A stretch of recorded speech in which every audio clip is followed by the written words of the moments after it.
This is Hunter Muse. And this is Chris Snipes, and you are listening to The Melt.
Well, frankly, I don't even know where to begin in regards to this intro. A conversation with today's guest, Wayne Mathias, is like a roller coaster ride through an extraterrestrial museum whose subject matter is the game of Earth life in the 21st century.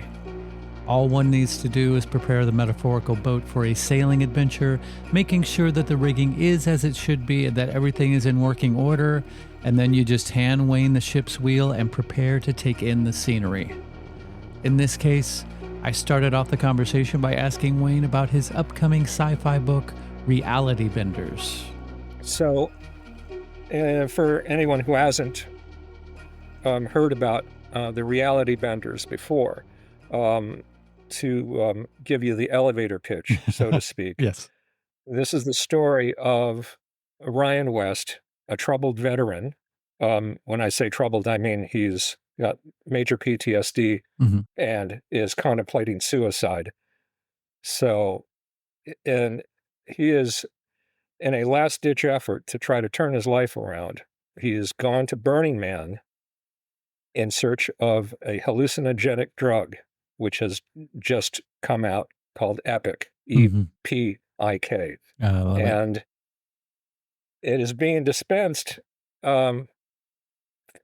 at Burning Man by a cult, a sex magic cult called The Bridge. And he is gradually drawn into it and then discovers that their purposes are fairly ambitious. And without going into spoilers, I can say that their mission really is to alter the timeline. And for large scale changes, not simply, pedestrian stuff like making money or getting a good parking space.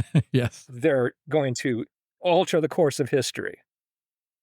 Wow. And I would call this weird tales from the universe next door, as if you wanted to place it somewhere in the science fiction genre. It's not hard science fiction. It's almost like a melding of magic realism with science fiction. I love it. And if I am talking about magic, about consciousness and reality, well, I would say that it's a lot closer to Philip K. Dick and also Robert Anton Wilson. I think people who are acquainted with those authors will probably get this and would appreciate it as a kind of a next generation version of that approach. And when I say the universe next door, I don't know whether to take it as literally as Philip K. Dick said he did.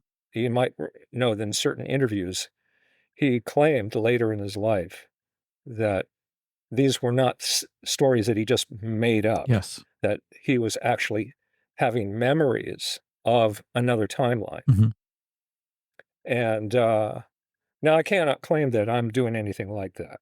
But then again, it wouldn't surprise me if certain elements that I call fiction might turn out to be true. both in this timeline and in some other one. Yes. And, hopefully, I don't know if they'll, I'll be getting a mysterious phone call someday saying, I read your book and how did you know? And that stuff is classified. Yes. Yeah, exactly. I mean, yeah, I mean, as long as, we can work something out, that would be, I'm sure that, I just like to go on living and keep, you Yes. know, living in my apartment and buying groceries like everybody else. And um, so it's not too much to ask. No, not at Um, all. any event, I would say that um, when I, you know, how, especially lately, a lot of science fiction has taken the form of dystopian Of futures. course, yes. And in fact, I think it's been overdone. It's actually, and I no longer believe in doing cautionary tales Mhm. in the sense that I don't think they've worked. You take a look at, we've had cautionary tales about potential terrible futures for Yes, our entire lifetime. And has the world actually heeded any of these warnings? I exactly. think not. It's almost as if the more you focus on them, the more likely you're going to be steering towards them rather than away from them. Yes. And now my attitude now is that, okay, well, we're in a dystopia. And maybe, if I'm looking at the one next door, well, somebody might say, actually, that dystopia looks better than the one we're in. Well, and so rather than being cautionary, I'm simply comparing and contrasting because maybe, and indeed, if indeed there is a multiverse, and if indeed there are other parallel tracks that are just as real as the one that we're experiencing, well, that there might actually be a relationship between these different tracks. Absolutely. And this is, again, part of that whole magic realism attitude is that there's more going on than can even be explained, even if you have the most advanced science.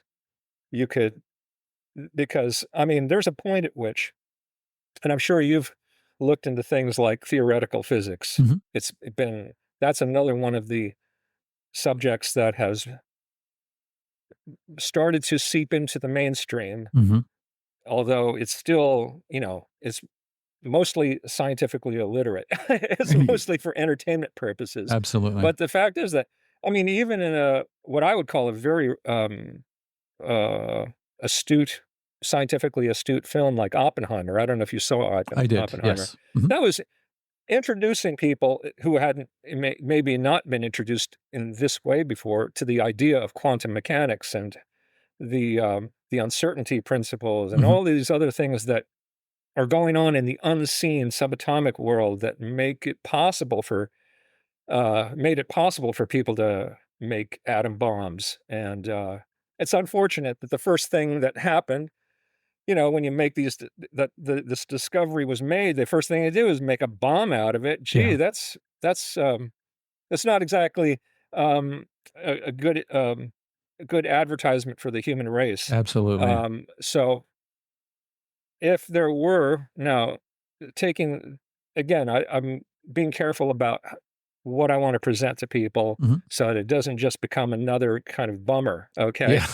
but there is such a thing, and I think that the notion of having uh, all the best minds working on a top secret project, which actually to me that this is very intriguing. This theme has been repeated multiple times in different ways in the years since. And in my story, again, without giving too much away, I'm introducing the idea of a breakaway civilization.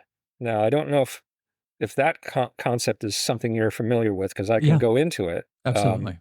Well, maybe for the audience The if they don't breakaway know. civilization, in a sense, is like having it's more than a secret society. It is actually like a parallel civilization, Mhm. meaning it coexists with us, but it's not participating in a way that we can see. Yes. And a lot of the the stories. There's a lore, it's like conspiracy lore.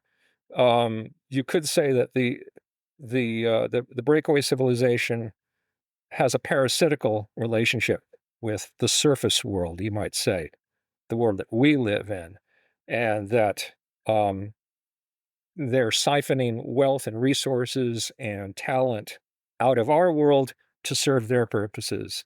And so, it's it's pretty it can get pretty elaborate. And I spent a good part of last year just outlining for my own, for my own benefit, how this all works. Just like I had to do tons of research on Burning Man so that I could depict it in a way that was realistic, even for people who are intimately familiar. They might actually recognize, okay, yeah, it's Burning Man in the universe next door, but it shares an awful lot in common with the event that happens here in Mhm. our world.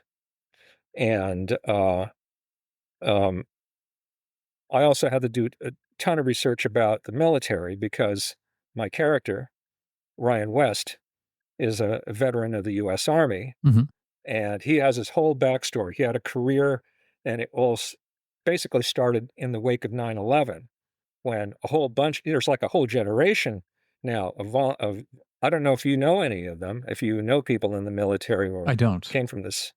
Okay, but imagine there's a whole generation of guys who are now entering middle age. I mean, a lot of them are in their 30s and older who spent a significant chunk of their life, in action, Yes. either, deployed to Iraq or Afghanistan Mhm. or other hotspots, and some of which is still classified.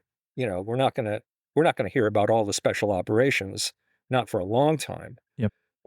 But my character was one of those people who you might say was damaged from the experience. Mhm. And there's a whole lot of folks who are, and I wanted to make that as realistic, even though this is what you would call, quite a step or two removed from everyday reality.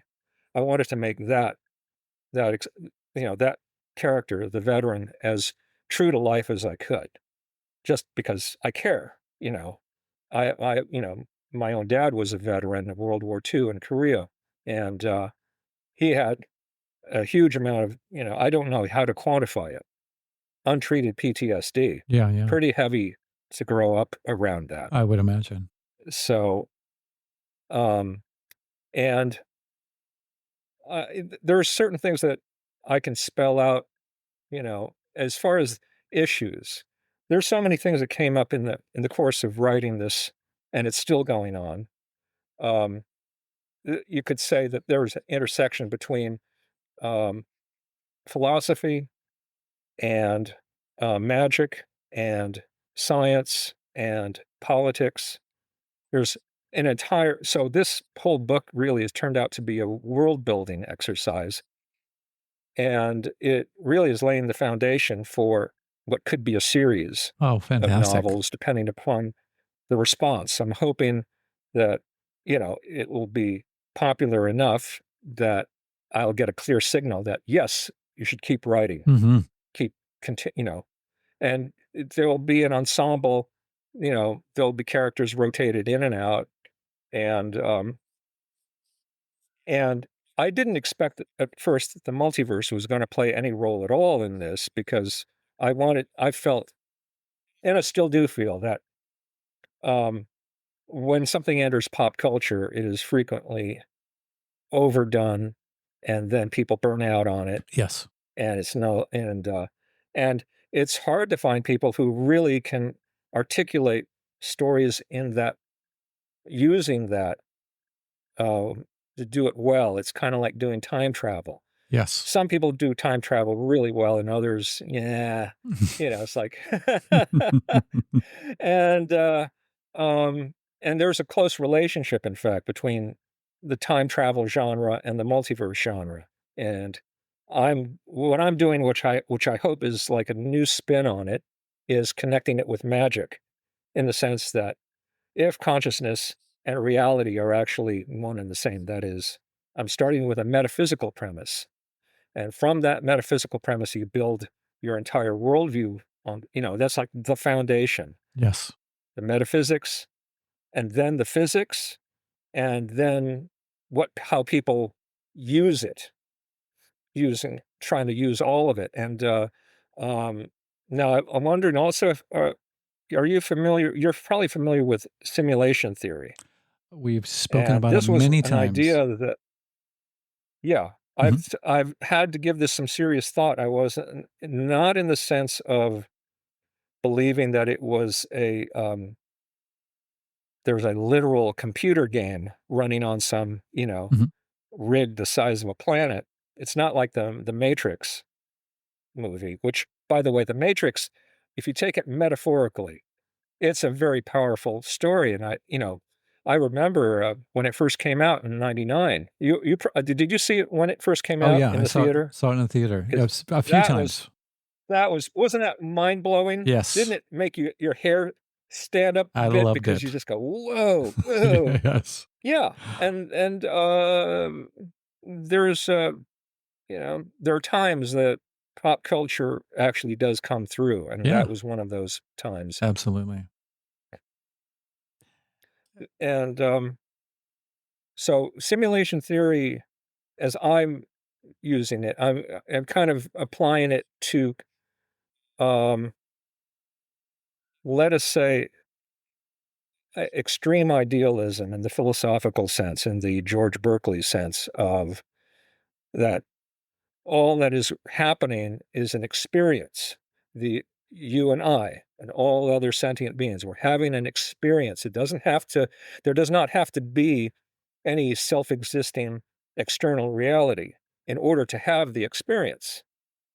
And so, um, and if we say that, use that as the metaphysical or ontological underpinning, then everything that we call life, the human experience, the universe, etc., you could think of it as a video game, but not running on a machine. Yes. It's being created by the universal consciousness. Mhm. It's like a dream, as I often put it, a dream in the mind of God, and which we are the dream characters. And maybe, when we die, we exit the game, so to speak, and wake up to whatever is really going on, but maybe not. I don't go around assuming that just because I had that idea that it explains everything. Sure. And nor do I have certainty to the degree that I would say, go around telling people like a guru, this is how it is. Um, you know, Philip Dick also used science fiction as a platform for exploring philosophical questions. Yes. And I found that's exactly what I'm doing. And I'm not trying to compare myself to him. It's simply that this is a completely valid way to go about it, you know, and it's partly extrapolating current trends into the future, which I think is, and the stuff I'm doing is a near future. And Mhm. so in certain ways, I'm being optimistic about, well, optimistic in the sense that I think it could happen, Mhm. not that I think it's a good thing, but it includes things like artificial intelligence, which obviously in the past couple of years, it's suddenly like, you know, become, and it's this thing you can't escape from now. And everybody is just wondering, well, what is going to happen? Where is it ultimately taking us? And I think it's perfectly valid. I wonder myself because I mean, we're now getting used to the self-driving cars running around here in San Francisco. I don't know if you've ever seen these in person, but I'm telling you, you see enough. I mean, every day now. I mean, this used to be like a rarity. It used to be that the the cars were being test driven, or you know, there was somebody at the wheel monitoring this at the very least. And now there's nobody at the wheel. Wow, And that's now you scary. could just, contact the company on an app and call for one of those robo-taxis to come get you. They're I doing mean, that this is now. happening every day now. Crazy. Okay. Today. Right now, you could go out there and just ride around in a cab with nobody at the wheel. I And didn't I'm like, realize it had wow, gotten to that I don't point. trust it. Yeah, no shit. I don't trust it myself, but that's because I witnessed robo-taxis running red lights. They shouldn't have, Yes. just like Yeah. a human would. So Yes. I'm not saying, and I'm wondering also, I think in the back of my mind, do you know all the situations that a regular driver can get into? Yeah. All the situations, like, how about, you know, hitting a wet patch Yes. and having your wheels slide, and you weren't expecting that. How well could the robotaxi react to losing traction Exactly. suddenly? Or do you You choose know? to do Can it you countersteer? Can it yeah. c Do right? you hit the Right? little So girl or do you steer away and hit the dog? Like, when you yeah, yeah. Is it gonna be dealing with a trolley problem? Like, Mhm. Yeah. I mean, really, this is so, so now science fiction has become reality for Mhm. us. Mhm. And now it could just keep right on going. And we'll see more and more of these applications where previously people just didn't even see it coming. And there will be right now people are using them on the job, even though for like writing papers or something, doing like a shortcut for doing your own research. And I think, oh my god. So are you going to proofread the robot? Yeah. Are you actually going to check to see that they actually didn't just pull some garbage off of the internet? How would they know, right? Exactly.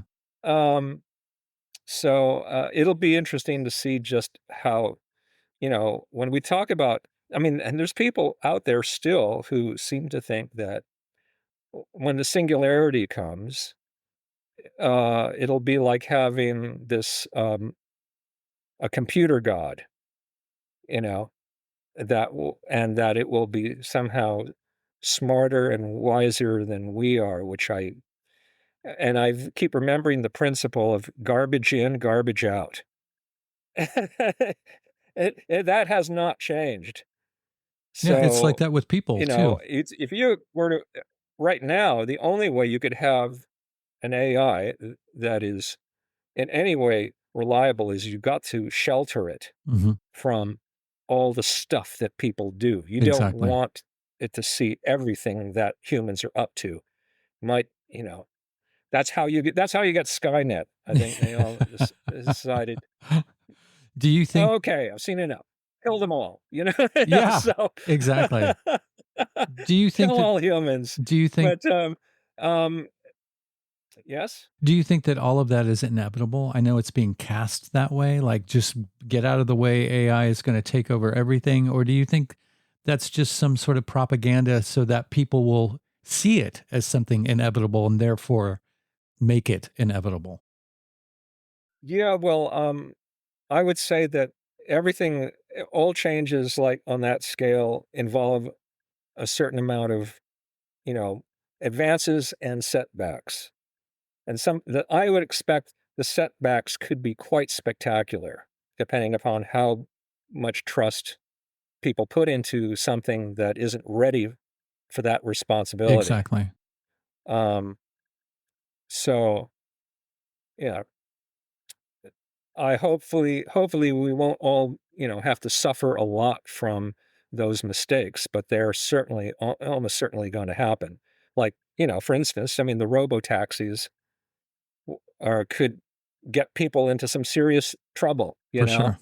I mean, there's so many situations, and I don't have to go into that. It's just that I don't wish for any of that to happen. I'm not looking at things like, like a doom and gloomer. Okay, it just happens that, well, stuff happens. Yeah. Okay, Stuff happens with so, people. sometimes you can look at it tragically, but also you could hopefully maybe laugh about it later. Yes. And so AI does play a role in my book in Reality Benders because the breakaway civilization, which is if it follows the pattern of the ones that you have heard about, there are like at least a couple of decades ahead of the surface world, meaning everything that we think of as theoretical and off in the future, they've already accomplished. And we might hear about it only later when it's already obsolete Yeah, technology to them. exactly. Um, and in this case, AI would have already become essentially a sentient being. And what that means, well, people have different definitions, and that's a philosophical question. What makes a sentient being sentient, and how would it happen in a computer? Um, would it be something? Is consciousness something that would be generated by the machinery, or would it be something that is non-local, that exists independently, pre-existing the computer, that enters into it? And I don't know if we've spoken about this, but I had, and some people might consider this again a kind of magic realism because, now I'm talking about like spirits or something, a ghost, literal ghost in the machine, right? A ghost in the shell type of situation where instead of, a soul entering a biological organism at birth, it chooses to occupy a machine instead. And that's so, I'm not going to get too deeply into it because, we're entering spoiler territory here.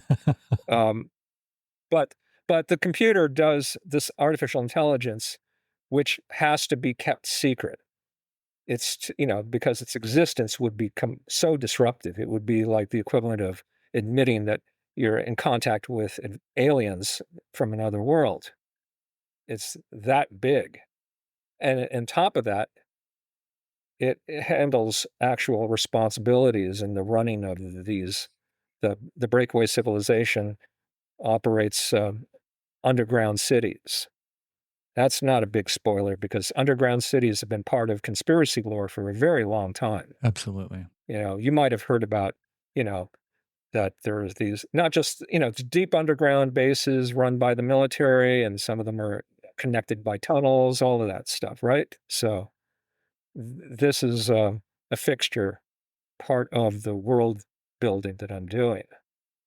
Did you set And out the big difference. Oh, please ask. Go ahead. Oh, I was just gonna say, did you set out to write this book to maybe explore some ideas or some concepts and just kinda see where they head? Or, I mean, did you start with a blank slate, or were there things that you definitely wanted to attend to?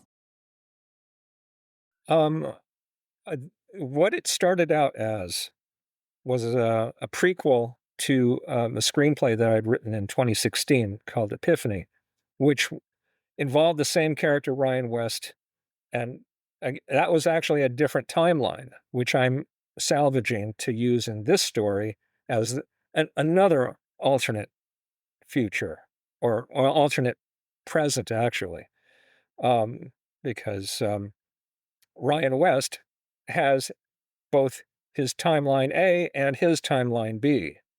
Okay, and so there's a relationship between those two. In this, that I decided to integrate that into the story because I realized there were so many possibilities incorporating the cult that dispenses the drug Epic and the breakaway civilization that I didn't want to. There was some opportunities here I wanted to explore, and as it turned out, not only did it involve simply uh, um, world building and elaborate plot, but also it brought up philosophical questions that more than I expected. In other words, the stuff that this is basic stuff like um, what are the consequences of developing um, huge amounts of magical world-changing ability in a way that is as consequential as splitting the atom, you know? Because really, if one could say that splitting the atom was a turning point for all of humanity. we're still living in the wake of that.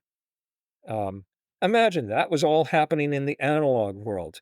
The discovery was done before World War II, which is just staggering to what was possible back then. Just with, imaginative guys with slide rules. It's staggering to think about that. And then, this enormous program, which was detailed, presented so brilliantly in Oppenheimer, where they went out to the desert and they built this entire little town to you know, put this knowledge to actual practical use. And so if you can imagine, it's very easy now to imagine a breakaway civilization working just like that, kind of like the Manhattan Project, only in multiple directions. And some people would say that DARPA is an example of what can be accomplished, even in the surface world, in the sense that we know that DARPA exists and you can at least get a partial list of what they've been doing. Obviously they're not going to tell us everything that they're doing, but just from the ones that you can see, you're gonna have to go, holy cow. I didn't, I thought we were advanced. I didn't know we could do that, you know. And this is something that where when you know that this is going on, and you know that, yeah, there's probably good reasons why they have to keep it secret, because you don't really, I mean, even though I'm not a big fan of the nation state as a concept, I understand that, yeah, nations still exist, rival powers still exist. That's part of the whole, there's a great game going on. And you could say that this is where the game gets, if you look at the human experience as a kind of a giant, massively multiplayer role-playing game, then people organize themselves into into units, into a larger, and so you've got tribes, and the tribes, when they're expanded sufficiently, they become nations, and they operate by the same kind of dynamic. And I think that I don't get into politics very much in my book. Good. That's actually not really necessary, because I think we're inundated sufficiently with that. And what is perhaps, it could almost be called escapist, as an alternative to worrying about World War III, or, tyranny of whatever form, tyranny from the left or the right, whatever, uh, there's other futures that you could be worried about instead. And not used to be, in fact, the people in earlier times were more concerned about things like earth changes. So earth changes, like huge, huge cataclysms, that plays a much bigger role in my book in terms of what they would be trying to do something about. Because supposing you could develop these kind of godlike powers, scientifically and magically, wouldn't you try to stop, massive cataclysms from happening if you could? It Indeed. might be worth a try. I Yeah. mean, I don't know if you've heard, this is something that blew my mind when I heard about it, that there were people seriously contemplating not just how to change the weather in terms of trying to avert climate change by geoengineering. A lot of people have heard about that, right? And in fact, some people think that geoengineering is happening right now with, Yeah. chemtrails. Yes. I'm not sure about that part, but I can understand why it would be remiss if people didn't think of that. If they really believe that climate change is a problem, then yeah, that would definitely be on the table. And if believe it or not, there are people who have seriously proposed the idea of averting an eruption of the Yellowstone supervolcano. Did you hear about this? I've I heard mean, about the I only just found volcano, out about this recently. but I've not heard Yeah. about the averting process. Yeah, that's a very interesting question. how would you stop a volcano from erupting? Maybe you'd want to start on something small first, A geyser. just to practice with. Yes. Low stakes, Uh-huh. someplace far, far away from people Indeed. where, if you get it wrong, it's not a big deal, Yes. because you could very easily, you know, given that nature is a lot more powerful than we are, you get it wrong, you could actually cause an eruption instead of stopping it. Yes. Okay. I'm not going to go into detail about what they would do, but it sounds it sounds both expensive and potentially catastrophic. So Yeah. it's probably better Absolutely. that they don't. It's probably better that they kind of like put that on the shelf. Well, maybe we'll get to it. We'll get to it W- later. Work You up to know. it. But the fact is that all roads lead to control in terms of progress. Progress in our culture seems to be all about more control over reality. And when I talk about magic in that context, then this becomes like an exploration of w- what is the downside? Because sometimes people in desperate situations, particularly, will turn to things like magic to try to tilt the odds in their favor. And this happens a lot in cultures in countries which are experiencing upheaval, where their whole way of life is suddenly, you know, up in the air and everyone's facing. And indeed, I would, it happened um, in when the Soviet Union collapsed. There's been you get two things: you get a resurgence of magical thinking, and you get a resurgence of traditional religion, which is they're closely related, and I think because if you think about it, Yeah, isn't prayer really kind of like a form of magic, for sure. except in terms of how you're going about it, trying to get a result, Um, and we can talk about religious, spiritual stuff pretty soon because that's again when I would talk the even though I don't talk overtly about um, spirituality in in this book, it's always there. It's in the background. I mean, it's in my background. So, um, the if you recall from our first interview, I would mentioned the multidimensional ecosystem of consciousness. This is an idea that my inner guru had um, related to me years ago. That is for without having to go too deeply into it. Other people would call this the higher self. Just the inner guru is a less hackneyed way of referring to this. I would like to believe that this is as a source of information. It's not something that I have to accept without question, and I would say that it's like having a bright friend who you can have some rapport with, and then explore some ideas with. It doesn't necessarily mean that you have to simply you know, absorb it and uncritically. That's not really why I don't think that's a healthy way of relating to anybody, whether they're, part of yourself or somebody else, I think I take it just as a given that authorities of any kind should be questioned. Absolutely. And when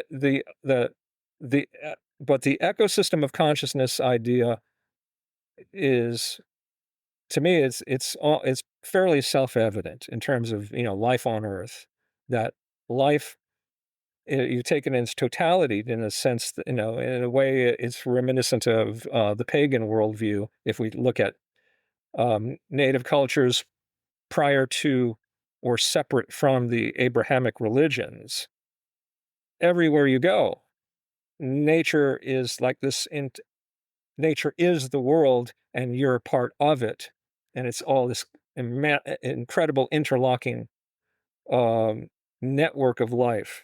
It's a wondrous thing, and it's completely self-managing. And of course, it's common for people to personify it to some degree, and that's how you get polytheism, because a lot of that had to do with personifying natural forces, and then so they could be more relatable, and I understand that impulse completely. But it's very, very different from monotheism, which seems to be.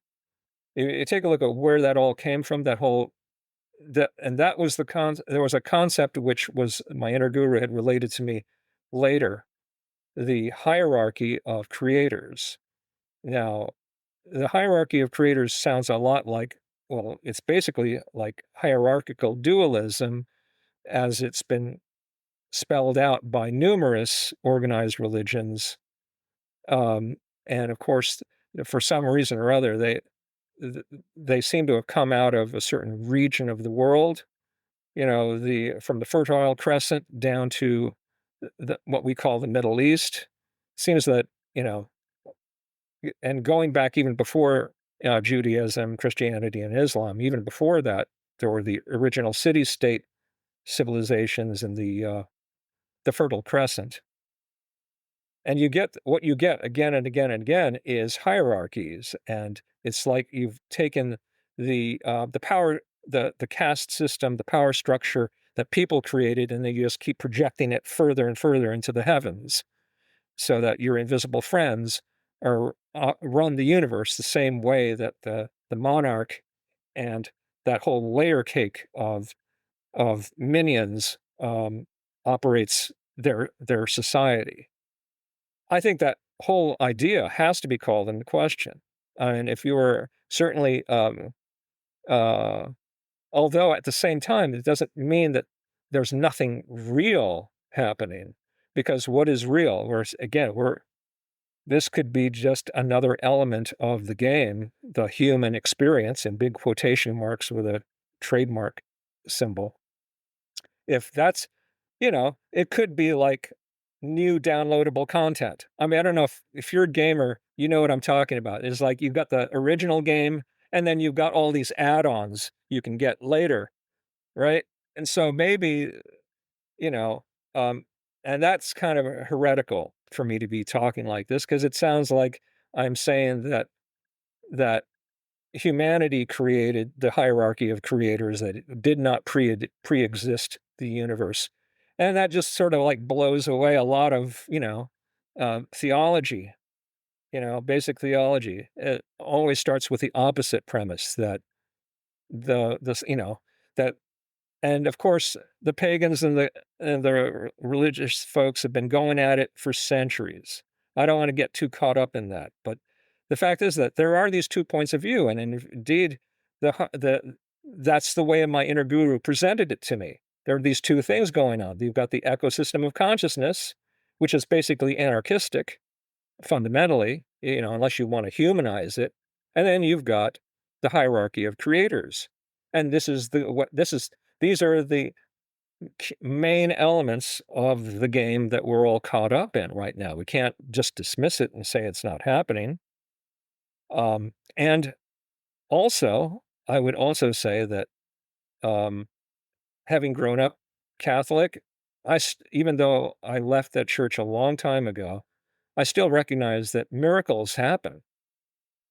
Again, if magic is part of the world, there's no part that you could say where it magic is not happening. True. I think it actually did happen numerous times and it just happened that it was certain Christians who later were called saints who were displaying these abilities. It's almost as though they got the cheat codes Yeah. to you know to basically get around the physics Exactly. temporarily, at least. Exactly.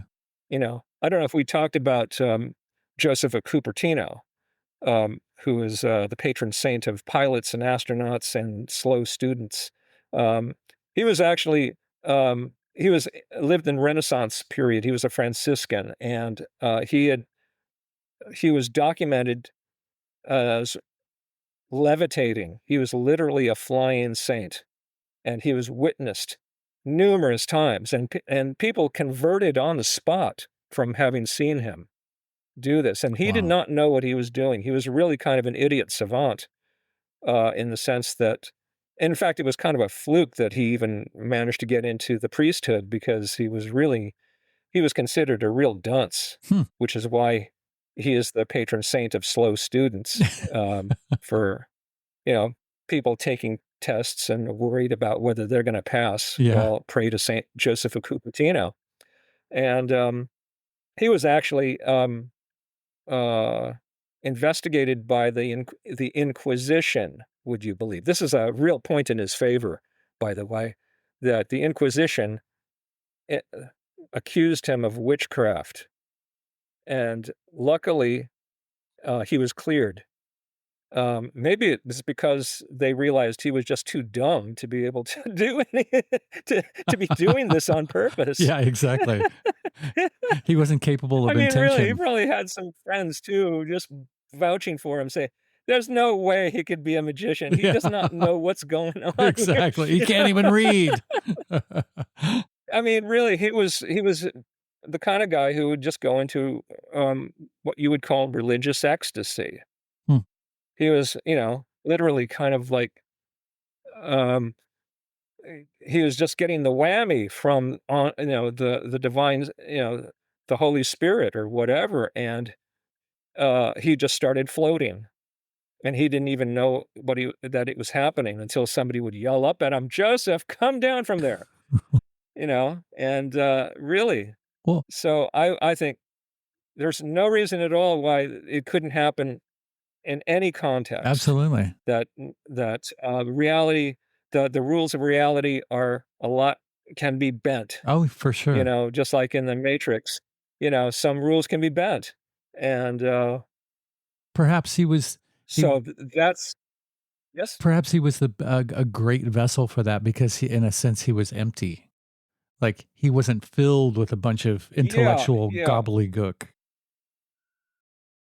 yeah, yeah. I had a feeling about that. That some people may just have a certain constitution that Yeah, makes it more possible to, if he didn't have too many preconceived notions about what exactly. was possible, for instance. I think that, Childlike, um, yeah, um, and being open to fantastic possibilities could be a saving grace of humanity. for sure. Because if we get locked into an idea that we're bound to be going down this road and there's no way out. Hmm. Well, that's exactly how it's going to turn out for us Exactly. because, and if we are I don't want to close, that's one of the reasons why I think science fiction can actually have a beneficial effect, uh, even if it seems like the alternate world isn't all that great. At least it's opening up the possibilities Yes, of, how many different roads there are. And when we talk about something like, um, now this is a subject that I went into in the blog that I have been neglecting, I'm sorry to say, I saw for a that. while. The the open sanctum, but I'll get back to it eventually. It just happened I did one update earlier this year because of the Dune movie and and Civil War, which I don't know if you saw either. I Did you saw see? Dune, but not Civil War. I have it downloaded, but I Okay, have not watched it. okay, yeah, I saw. I would say they're both significant films for different reasons. The Civil War movie became quite controversial for a number of reasons, that one of which is that some people would criticize it for not being anyway grounded in present day events. And I think that was a kind of a superficial reading of the film. I think that it was deliberately not an extrapolation of present day events because then you would inevitably end up having to take a side. And the filmmaker very much wanted you to not automatically take a side in, who are the good guys and who are the bad Yeah, guys, yeah, that's because great. the whole situation is just wrong. Okay, and that's the part you're supposed to get, that you don't want to have this at all if you can, and it just happens that because you could almost say that it's set in an alternate timeline because the world, even though it's the near future, it is significantly different in certain respects. Um, and I do consider it important, even though it is flawed, and it's flawed in different ways than what I just described. The stuff that everybody who dislikes the film automatically jumps on. I criticize it for a different reason, and it's important. Even though, yeah, it sounds like I'm sidetracking here, but um, it because it is focusing on journalists. I wish that it would have presented journalism as it is really practiced, which is that it is a form of propaganda, Yes. and that on top of that, war is a corrupting influence, and it cannot help but corrupt journalism even more than it already is. So, if you wanted to, you know, do it honestly, you wouldn't make it look like I mean, yeah, they did create an arc for these characters, but it's not the kind of arc that necessarily shows you that the job has, completely corrupted whatever principles they might have had. It's not like that. So I would say, yeah, everybody has got their own vision of the Civil War movie that they would have made, and that is true for me as well because I did a long time ago. I wrote screenplays about the Spanish Civil War, which involved a journalist character, and I called it the first casualty. And that actually, I think the first casualty principle is the one that should apply to situations like this. Um, that the first, you know, the first in war, the first casualty is the truth, and that's, unfortunately, they didn't put that into. Alex Garland had different intentions. That's all. So he's okay. It's all right to have different intentions. Sure. That's Sure. why I'm still recommending it. Okay. So anyway, back to um, science fiction, because actually this is related because in a way, anytime you're doing speculative fiction, alternate reality stuff, that really does come under the heading of science fiction. It just, except that maybe you're not emphasizing the science part of it. If you're talking about anything involving, a world that has not happened yet, that's speculative fiction. So I'm doing that. Uh, it just happens that it's on a different, you know, there's a different trajectory, and this is where getting back to timeline navigation, which is really what I was getting at. Um, if we say that there are multiple timelines, and if now Philip Dick was thinking about this very thing as well, and if you'd seen his interview, and this is a famous interview that he did in France, in Metz, France, at a science fiction convention, and I think the 1980. Well, hang on, no, he had it might have been 77. I'm pretty around that Yeah, period, I and think that's it. it's on YouTube, Mhm.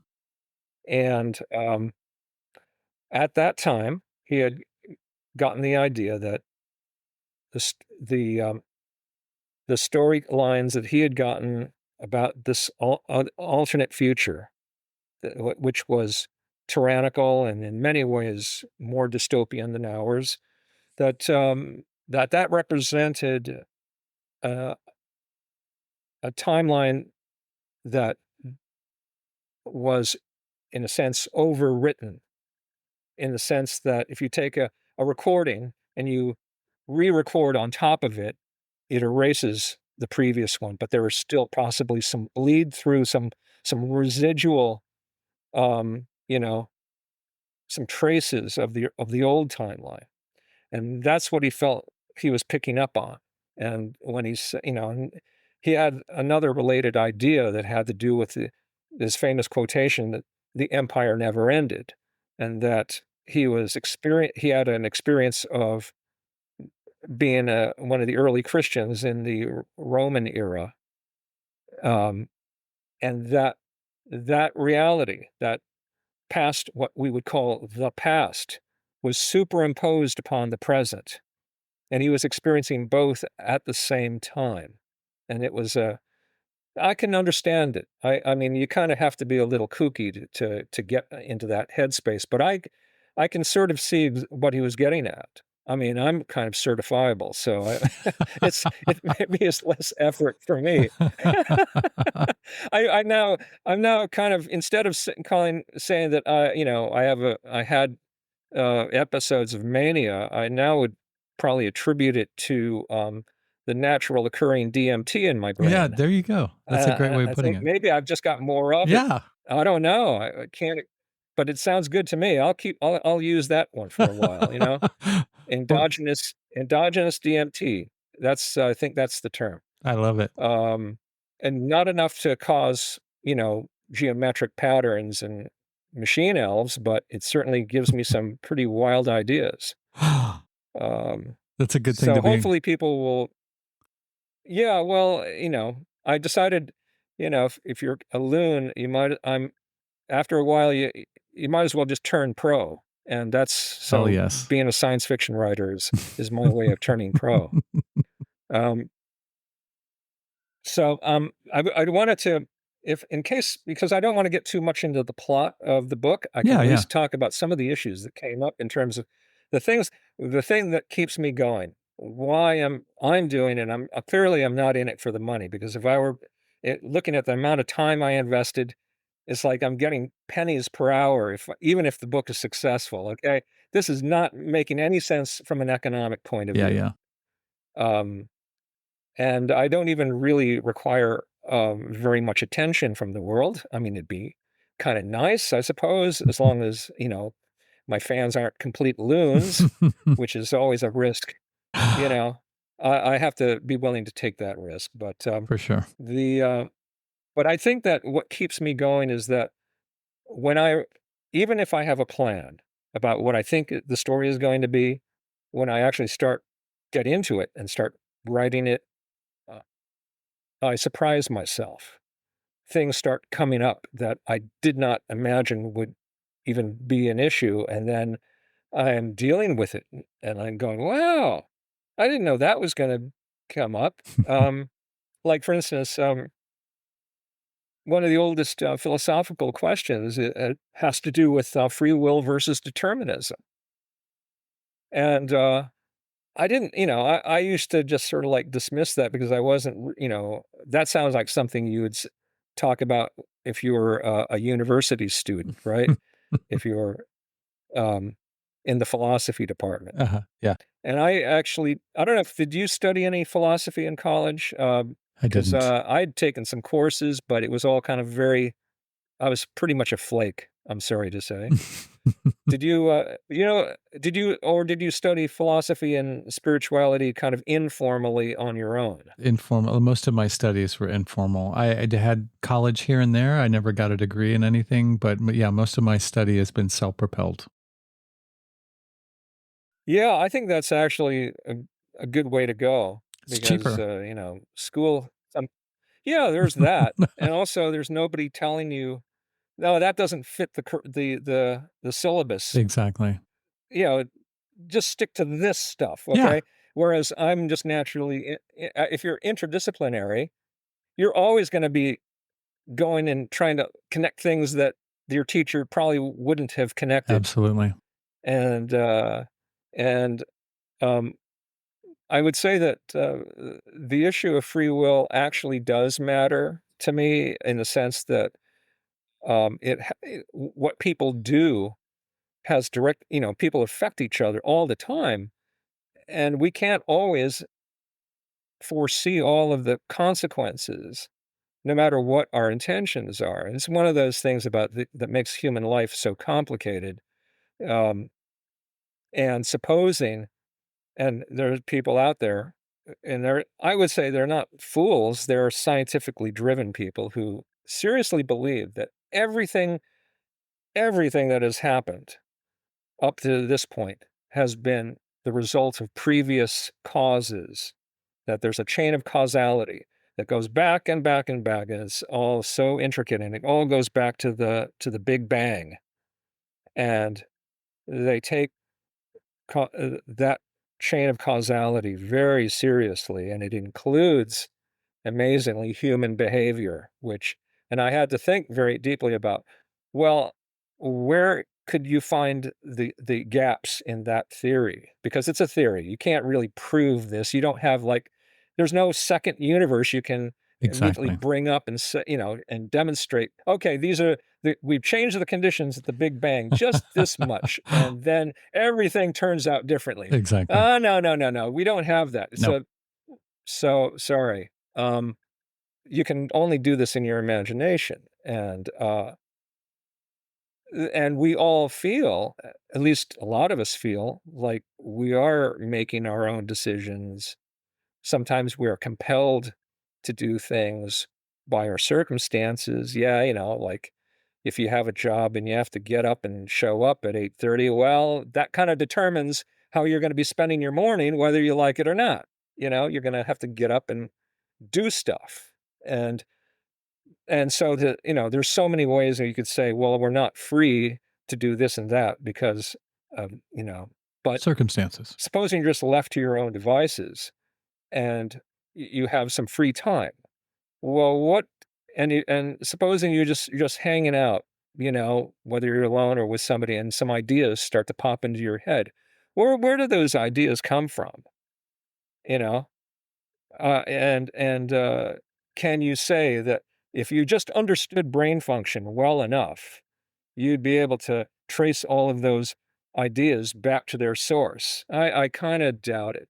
I'm sorry. I just think, and, um, but there is a structure underlying how things happen, how events happen, how the ideas pop into our heads or not. And, again, this could be like a feature of um, the great game. And I'm sorry if I don't want to wear out that metaphor, but uh, because spent a big chunk of the 90s and early 2000s as a gamer, well, it just sort of stuck. Okay. So I find it useful. I'll keep using it until I get sick of it, I guess, or if something better comes along. Um, but each of us seems to be, we were born into this world and we wake up every day. We're in the, and, and one of the distinctions that we make, inevitably is like, am I really awake or am I dreaming? And I mean, most of us don't question it very long because when you wake up, the thing that cues you immediately is that, oh, you're in the same bed you went to sleep in, and the room looks pretty much the same as it did before you went to bed. So, and then you just automatically go, yeah, I'm awake and this is reality. And it's all based upon memory. Okay? The continuity, the whole thing that makes it all make sense is that you have memory. And if you didn't, then every time you wake up, you really wouldn't know for sure. If you didn't remember where Yeah. you were before, Mhm.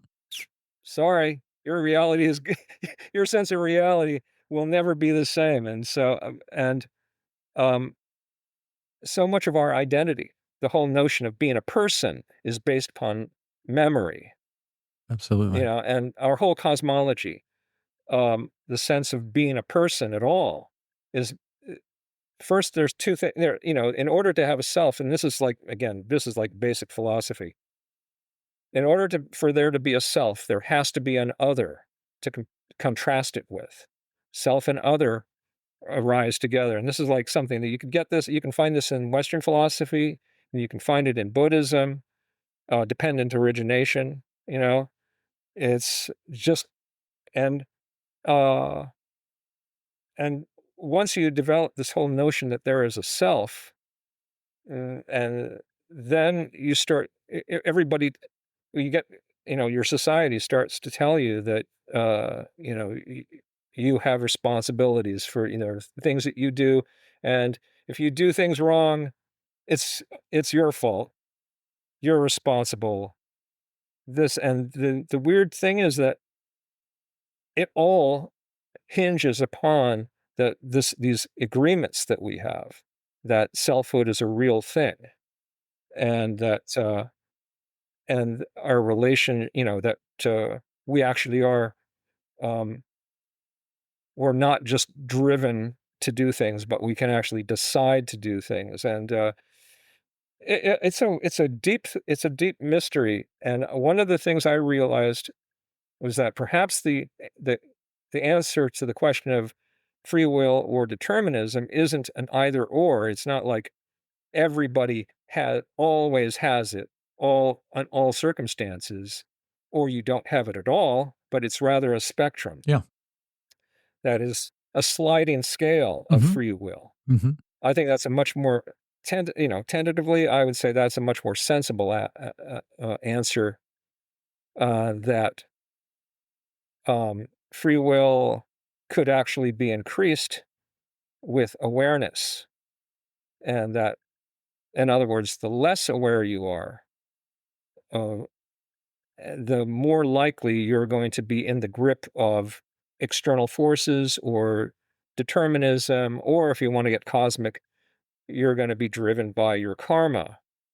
And the Buddhists go on a great length about what karma is, how it works. I think it's, because again, one of my influences is that aside from gaming, it's weird that it seems to be overlapping with the game, that Buddhism and the gaming period overlap. Um, Beats me if that means anything. But I studied with Tibetan Buddhists for over a Oh, decade, wow. and I was very fortunate, that we had and still have some really good teachers that came over from Tibet, and they had fortunate circumstances and some, reliable people, formed organizations to give them a place to live, and make sure they had good translators. And so I think I learned a few things. I wouldn't say that I'm in any way an expert and like a scholar. It's more like I did some practices. I was more interested in th- doing the practices than thinking, all- you know, trying to conceptualize a whole lot. But it's still required. You kind of have to do both, if you can't just be a dumb yogi. Although, my lama used to joke that we were a bunch of dumb yogis because we just he seemed to be attracting those kind of people. That's his Just, karma. he was he just yeah, he just sort of had to roll with it. But hopefully he's, his his successor might be having drawing different kinds of people now. Well, I haven't been there for a long at that center for a long, long time. Um, but I would say a it is quite possible, by the way, and I would hope that this is other people find this is true as well, that sometimes the benefit of going through an experience doesn't come right away. It might be years down the road, long after you have left that behind, where the real benefits start to emerge. I think, if you've had experiences like that, I don't know if you've been Oh, of course. involved with either groups or with schools of thought, or, Hmm. you know, I studied I Tibetan think Buddhism for a that's just while the way too. life is. Oh, okay. Was there a particular school of Buddhism? Was it, It was, I was Zen or more, Theravada or it was more leaning towards a group of people that were sort of hovering around the orbit of Chogyam Trungpa Rinpoche, Shambhala. okay. Yeah. So that's, yeah, I'm familiar. That's in Colorado Yes. then, Uh-huh. right? And Canada too. Well, kind of You're all not over the world. actually near Boulder right now, are you? I'm not. I'm No, sorry, I forgot where you. I'm in Lawrence, Okay, Kansas. but you know what I'm talking about, I the whole know. Naropa Oh, yeah, yeah. scene, Yes. right? Okay. Okay. Yeah, so, well, cool. That means, I remember, some of the books. Actually, Trungpa wrote some pretty decent Oh, books, I yeah. gotta say, and that Absolutely. was, a major contribution for people in the West, because after all, sometimes it's hard to translate a system that's apparently as exotic as Tibetan Buddhism into English in a way that Westerners can connect with. That's, to be able to do that, that's a genuine gift. So, I'd say, okay, I know, obviously there are some downsides to the organization, but, Of course. we don't have to, we don't have to dwell upon that. That's for, um, now I made some notes to myself here, which I'm gawking at the moment because, there's, you know, I mean, goodness, oh my goodness, yeah, dependent origination. Yeah, the, one of the this is like a little detail, and I can talk to you about details from the book just because I had fun exploring this and trying to integrate it. Um, like, for instance, the role of Mandela effects, because, a this has almost become like a pop motif. The Mandela effect is something that people now it's pretty widely known about now, and don't I don't believe you can explain it all away as people misremembering, which is, there are always, like, reasonable explanations for some of these discrepancies, you might say, or, um, disputed um, pasts, past memories. I understand this. I personally, if you've ever had a personal Mandela effect, well, that's this kind of thing you don't, then suddenly you start to go, well, okay, some things can be explained, other things not. It's kind of like psychic phenomena, or paranormal phenomena. Some people can tell you that a UFO is, well, that was an optical illusion. And sometimes it is an optical illusion, but sometimes it's not. So, and maybe Mandela effects fall into that category Yeah, sure. where there could be multiple things going on, and at least one of them is highly weird, weird enough that it might cause you to question your reality. And I integrated that idea into the whole notion of what are the consequences of doing magic on a history changing scale. If you could create, in other words, if you had the ability to shift your timeline quite radically and, to another one where you practically have broken the continuity. Yeah, yeah. That's it's just like you're going to be, that turn is going to be so dramatic that it's going to leave some kind of debris in its wake. And for all we know, maybe in the real world, in our timeline, people actually are doing stuff like this and we don't even know about it. And there's this turbulence in the wake of those changes. Maybe there's an objective that they're trying to aim for that we don't even know about. And that might be breakaway civilization material right there. Yeah, yeah. And then we only notice these little weird effects that, nobody is explaining to us because they don't, and those who might know aren't going to explain it to us. And I just go, okay, that goes in the book. That's so anybody, I call those continuity gaps because that really is kind of what it Yeah, is. yeah. And there might be people who remember how things were previously before the turn, and then there's others who, well, they just weren't paying attention or something, and or they're part of that new timeline. Yes. And that's one of the things that people talk about if they're trying to explain it to themselves, and then they might say that two timelines intersected and fused, and that there are people who are on the on this new timeline who don't share your memories because, well, you merged, and you've got two different kinds of people, and neither one is wrong. Nobody's wrong here. It just happens that two timelines converged, and you're not going to get consensus anymore.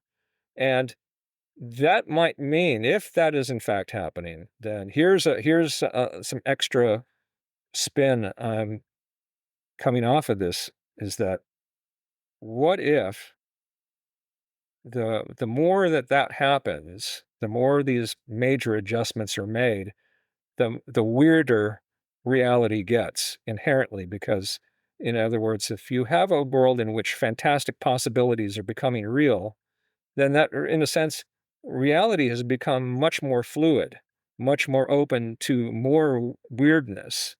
And so, if you are, maybe now, hopefully, people are not afraid of this. So maybe, I could understand some anxiety. Like, for instance, since the last time we talked, look how weird this world has become. Oh, yeah. I My mean, God. more than I think either of us could have imagined. Yes. Some of it's funny, some of it's not at all funny. Um, but holy cow. And of course, I understand some anxiety about, well, if it's this weird now, what's it going to be like in 6 months? You know, are we still, are we, and I could see how people could get kind of doomer about it. But for some reason, I'm not approaching this with fear. I don't Same know here. why. Maybe there's something wrong with me. Maybe there's Do you something know right with why? you. Have you tried to figure out why you're not afraid? I Because I th- think that might be. I think that I think it might be helpful. one of the major reasons that people get afraid is because they feel swept up in something much, much bigger than them that they can't, or they feel they can't control. So, and it's not only affecting them, but it's going to affect who they love, everybody around them, the whole. So it just depends on how big your fear is. So I think that Mm, it's more efficacious to concentrate on what you can control, which is how you respond to what you see as these potentials, because nothing is written in stone. So, uh, mm, I mhm. think it's better to be prepared in a calm state, no matter what comes, and have all of your own ducks in a row, and not worry about everybody else's ducks being in the row or the big ducks being in a row, because you can only control what's going on in your world. So you can't control your Mhm. stimulus. I mean, you can to a certain degree, but after a certain point, you can't. So you have to. I think you have to focus on how you receive the stimulus. Does that make Yeah, yeah. make I sense? would say that only add to that is that we do have may not be able to control all the circumstances, all of the new events that happen that we are witnessing, but we do get at least some control over how we will react to them Absolutely. and reacting in a productive way rather than in a hysterical or non-productive way. Because after all, one tendency that I'm critical of, especially nowadays, we kind of given the what I would call this train wreck of an election year, Oh my is God. that people are indulging in tribal thinking to a degree that I think is really unhealthy. Absolutely. I mean, it's bad enough that, yeah, everybody could agree that the system is broken. I mean, duh. But then to actually go on the warpath about it, and then treat like half the country like they're your mortal enemy, and that means that, you know, that there are people who literally decided already that they won't accept the results of an election if it doesn't come out their way. That's not that's not a good recipe for creating a future that because that would it's practically saying the American experiment is over. And in fact, if you wanted to, and I don't mean to, again, I don't mean to be doomer about it. It just happens that I look at things in a different perspective because, I've been immersed in parapolitics ever since, college days. And I believe that we've been living under a kind of shadow government for practically our entire lifetime. Because, I mean, and if we would trace it back, a lot of people would trace it back to, as I do, to the assassination of John F. Kennedy. Exactly. That was the most overt sign to me that, and to a lot of people, that the world is not as we had been told. And it's really kind of like a Truman Show. And that every president since then has been in on that. They've been kind of like brought into this kind of charade and order. And you know, not to sound like an extremist or get myself on a list, but I think that the elections really serve the purpose of preventing people from all getting on the same page and realizing, that this is a complete sham Yes. and that maybe, it's that the purpose of an election is to prevent revolution, Yeah. which now, whether or not revolution is a good thing or not, well, that's another question. Yes. But it would seem to me that keeping people in a state of this kind of low intensity tribal warfare Yeah. is a good way to misdirect the population Absolutely. from, who's actually running things. Because, clearly, as has been demonstrated, you really don't need a high IQ president. Not at all. In fact, Oh, most of even the, other members of the government, they can all be fairly mediocre intellects and still things get done and the empire keeps on rolling. And that seems to suggest that this is kind of like a show that has been a very expensive show that has been put on for us. And it's kind of like the Super Bowl, you know? And the more people realize this and then kind of like walk away from this whole, being complicit in their own oppression, then hey, there's no telling, there's no telling what could happen. Um, so, you know, and I would say, and there's by the way, yeah, you ever had the experience when you've gone, just browsing in a store and found a book that just sort of riveted your attention and you started reading it on the spot but you didn't buy it? Well, I didn't buy though I had that experience in Portland once, and I now wish I had gotten that book. I have no idea what the title is or oh if I'll ever no. find it again. You know that feeling? Yes. Have you had that experience? Oh yeah. I Yeah, okay. yeah.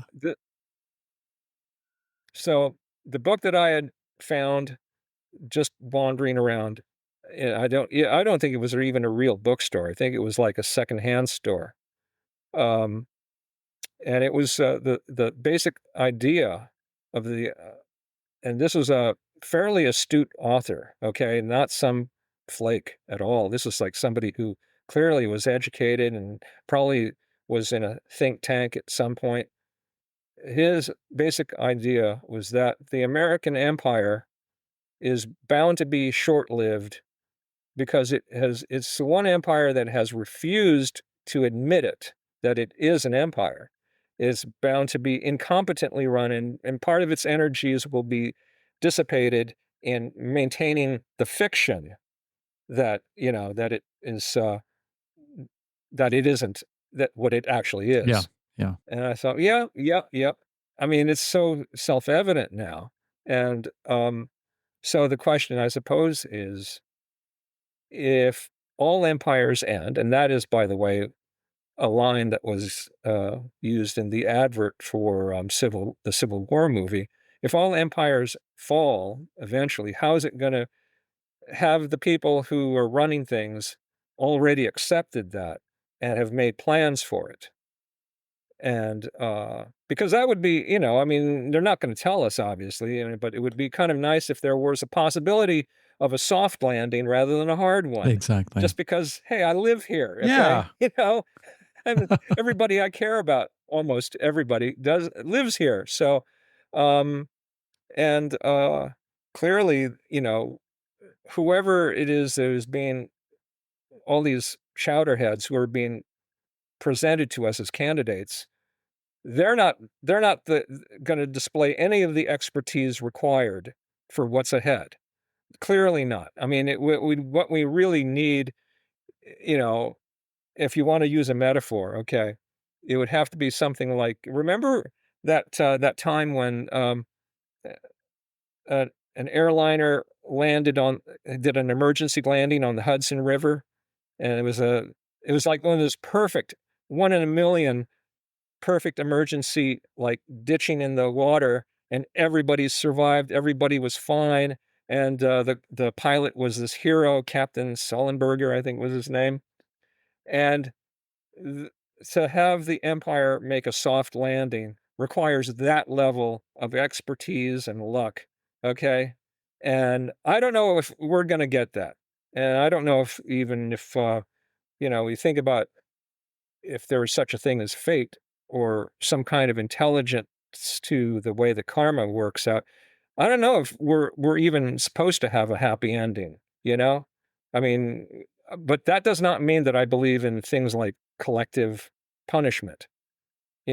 Those of us who, grew up in the heart of the empire, we had no say in how things turned out, you know? I don't think that we all deserve to be equally punished. There's more culpability concentrated somewhere out of and, people are pointing the fingers constantly about who, you know, who's responsible. Um, but I would like to think that, n not all Americans deserved what they're getting. Right now, a whole lot of people are struggling in ways that I would I would have thought unimaginable, 50 years ago. And I thought we had some problems back then, but um, now it's more like um, it would just be nice to not slip into third world status. I think that if we got to be even, we have what I'd call a wildly uneven um, set of, let's say, outcomes available for Americans are really it's a land of extremes, is what I'm saying. And if you've been spending any time in Europe, Yes. there's a huge contrast Hmm. in terms of the range of outcomes. It's maybe they don't have the same level of affluence, but they don't have the same level of grinding abject poverty either. And, you know, and I'm not saying that I would want t to move there, although, who knows what could happen. Um, it's just that, yeah, there are other possibilities, and maybe we'll eventually muddle our way towards one of those, maybe not utopia, but something that, isn't doesn't look like the wheels are gonna fall off, Exactly. you know? It's easy for Anyway, I don't, I might be digressing here, but then again, it. it's all part of the same world, Yeah, huh? exactly. That's the way Um, I feel. I think it's easy in I mean, we America. can talk about Go ahead. yes?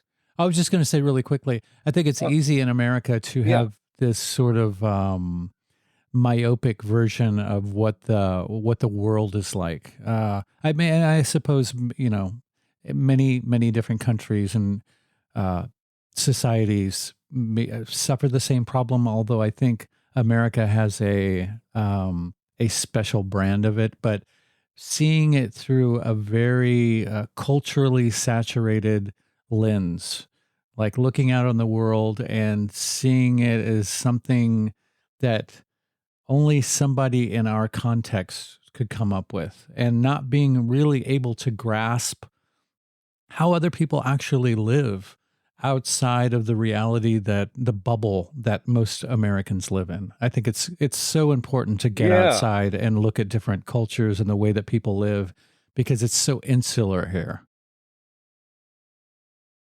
yeah, yeah. I would suppose that the human condition has the path that we've taken seems to have homogenized in a lot of in certainly in the first world in ways that don't look like they're producing a lot of happiness for people. And the whole question of how do you create, favorable conditions where people are not just sort of like living in this, you know, quiet lives of quiet desperation, you know? Um, it's part of it is, no doubt part of it is an internal process. Everybody has their own kind of growth and healing that they have to do.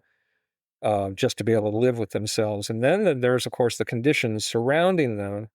And that's the part where, you know, it's really the luck of the draw, and that's really, in terms of, uh, can you get, can you feel like you're, able to even have the opportunity to get healthy and have some feeling that your life is not simply a grind or being knocked down and constantly having to get up again, that kind of thing, which is just like, yeah, I understand how demoralizing it can be, and um, and I could understand why some people drop out, you know, just give up. And I don't know if now this is kind of getting into personal stuff, but we've all had people die.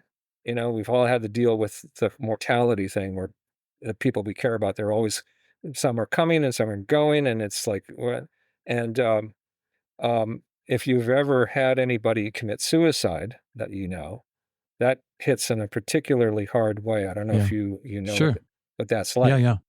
Yeah, yeah. Well, you see, that happened to a friend of mine relatively recently. Oh, wow. Okay, back before Christmas last year, and it's been enough time has passed that I learned how to, I can talk about it a little bit, Mhm. but it certainly is the kind of thing that that causes you to think and to feel, and you feel badly because, again, this it brings up the whole question of, um, could this have been prevented? Mhm. Yeah. Could anything that we have done change the outcome? That's very, it brings it home. This is something that, and hopefully this won't have to happen very, very often, because there's no possible way to get used to this. This is, I mean, losses of any kind are hard, but when people give up on life and take themselves out, holy cow, that Yeah. really it brings everybody down, Absolutely. and it stays with us for a while. So that this is something that, it's at the very least, um, um, it causes me to think about how we got to where we are, and and trying to separate out all of um, the belief systems that have, that may or may not be helpful in terms of explaining this to ourselves about, because after all, we can talk about the culture. The culture is deeply unhealthy. That's certainly a factor. Um, People's health is being compromised. That is also a factor. Um, and um,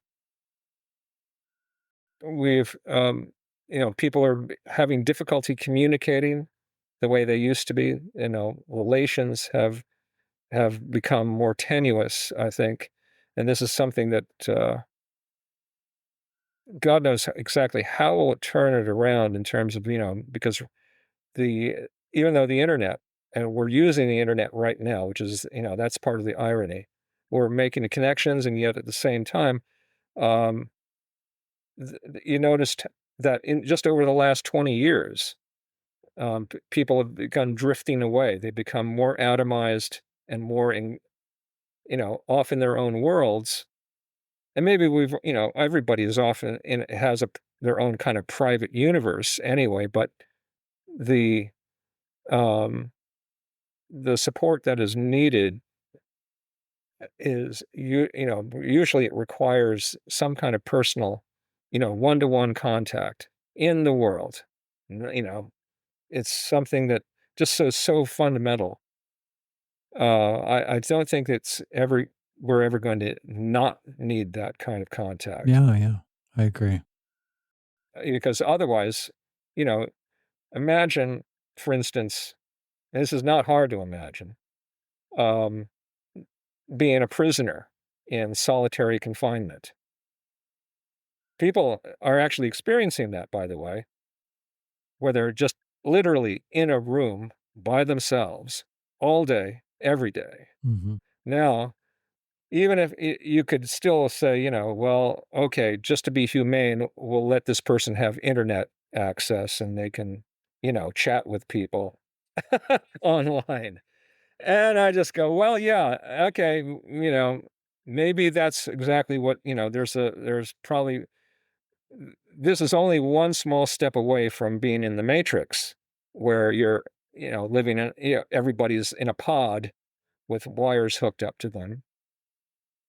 Okay. And I go, yeah, yeah, that sounds like dystopia right there. It's not a solution. No. It's not, it's, there's, and so this is why I will not ever discount physical reality in the sense that, what can happen with idealism if you're taking, if you take this whole notion of consciousness as reality, you take that to its extreme, people sometimes will not take this this physical reality seriously enough.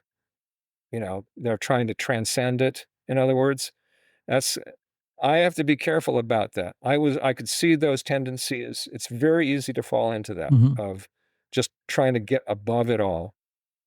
Spiritual bypassing is another Yes. term for it. Yes. And the thing that can bring you back, and this is saying, yeah, this is like getting back to the way the pagan view of the world, where you're actually engaged with the world. This is not simply an idea. You're actually there. You're in it. You're getting your feet are on the earth. And um, in my life, one of the things that keeps me connected is that I grow a garden, and getting vegetables every day from the garden. It's like that's a powerful thing.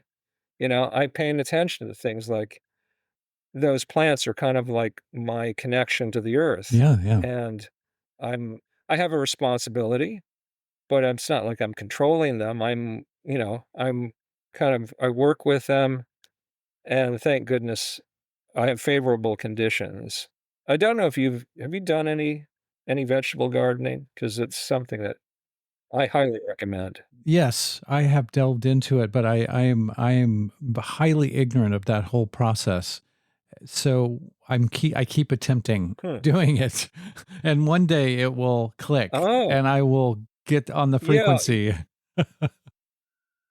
But it's yeah. One important. thing I realized, and this is after take a little helpful hint Hmm. that Please. I don't know, maybe it works for some people, is that there are some vegetables. I mean, I'm talking about vegetables and herbs basically, because I you need if you want to do fruit, that's a whole nother thing. You got to have the right kind of space in the like a real backyard if you want to do fruit right. But I use containers like long, um, containers that are about this deep. It's not very deep. You can grow a whole bunch of things outdoors in containers, and it took me a while. I tried a bunch of different things, a bunch of different kinds of vegetables, and eventually figured out ones that were easier, that were hardy, that didn't require a whole lot of fidgeting to you didn't have to fuss over them very Yeah, much. yeah. One of the hard, like I know what the extreme end of difficult vegetables growing is. Like for me, tomatoes are difficult. That you have to really be on the ball to get those to actually reach fruition and turn out well and produce a lot of fruit. I'd rather leave that to the professionals. Okay, but stuff like um, leeks, kale, lettuce, um, parsley, cilantro. There are certain ones that are just easier, and that will also you have to think about the geography, the climate, where you are. There are certain ones that will just naturally thrive, or will or where you could have a longer growing season in case you have a winter that's too cold and dark. You have to kind of work with, you know, the timing as well as the climate.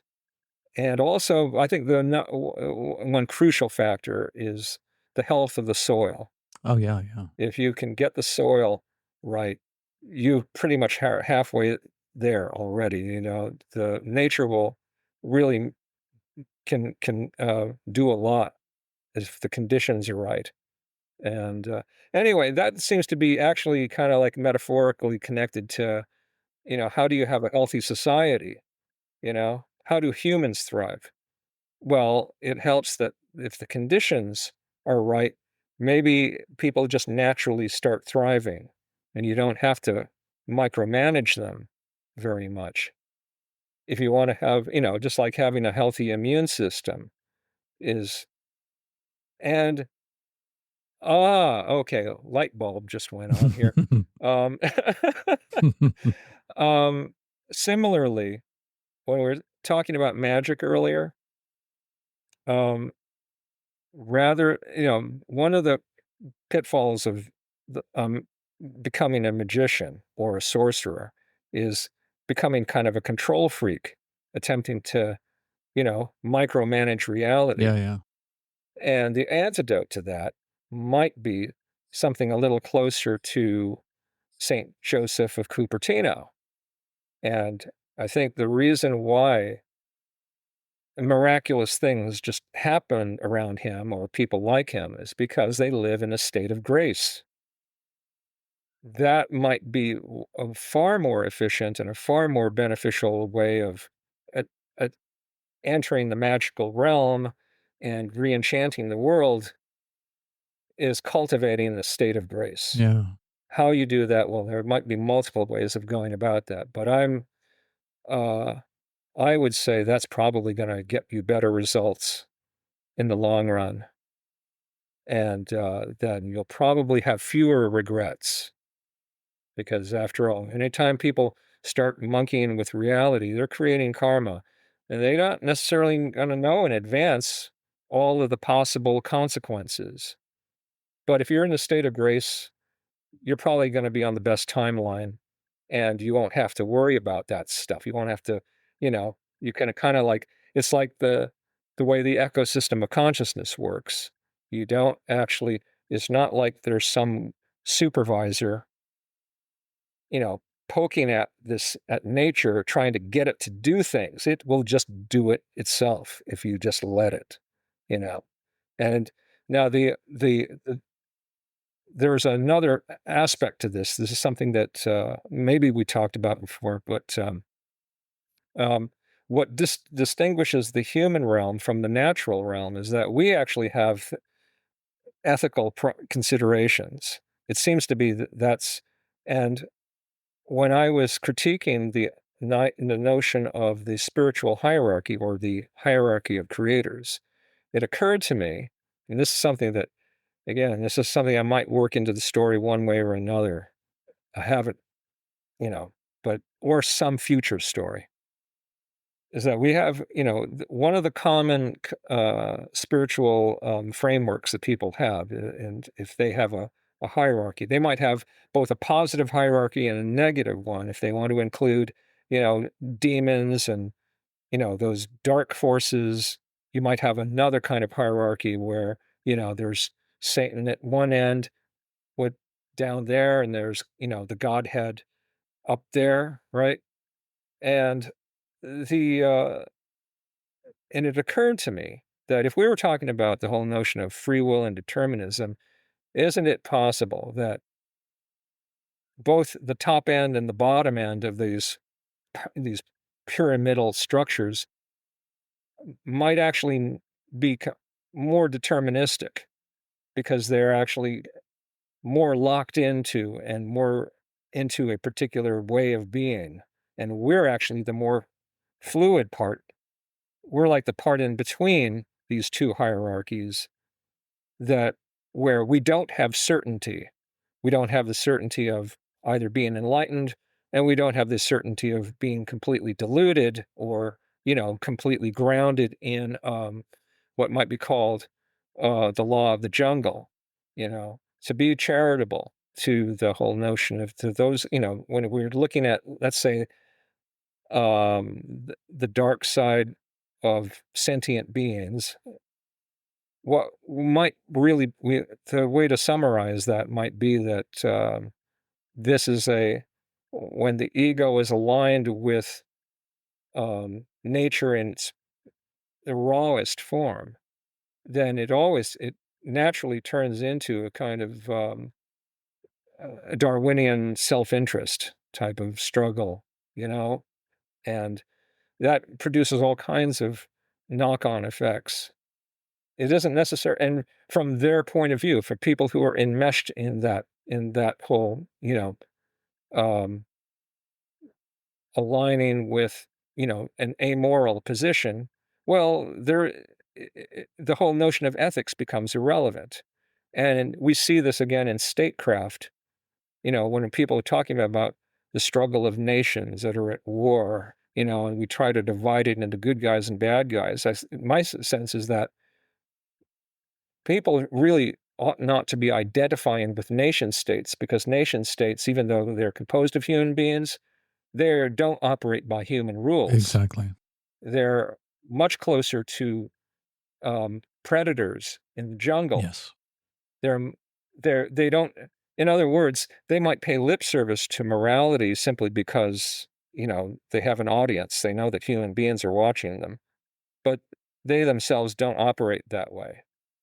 They just don't. It's not even a question of, they just don't have a choice in the matter, because, it's always the fittest will survive, that kind of mentality. And at the other end, well, if we say that, let's say that we have angels out there, or, some invisible friends who are higher on the, closer to the Godhead and closer to ultimate knowledge and wisdom and all that, all those ultimates, which is kind of what happens from my point of view is that it really kind of makes them more rigid, because, I mean, once everything has been revealed, and then all your important choices have already been made for you. And all you have to do, if you're an angel, is kind of follow orders, because you already know you're, everything you're doing is right, because isn't it self-evident? Yes. There are no questions left to be answered. Yeah. And I just go, wow, that doesn't sound like, if you look at it from that point of view, it doesn't look like they're necessarily better off. I mean, I don't know if I'd necessarily, even though I'm not, I'm sort of blundering around through life like everybody else, I don't know if I'd necessarily want to trade places with any being whose existence is already kind of been cut out for them.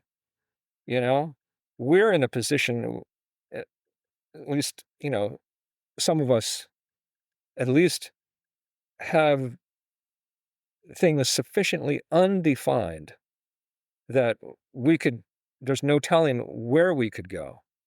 There's that might actually, and I used to be concerned, and I still actually am concerned about the fact we don't really know our origin story, about how the human race came to be, Very true. about how everything came to be. We have theories, and if anybody says that, well, it was just evolution, and I just go, come on, seriously? I don't know. I mean, for some people, that might be an adequate explanation. Yeah. Just the random forces of, some beings survive and other ones didn't, and the ones that survived got to pass on their genes, and little by little, all these changes started getting locked in. Yeah. I was like, God, that's it? That's really it, huh? I don't know. I think it's I always. think that if we had, do you think it might help us to have some consensus about that? I don't know.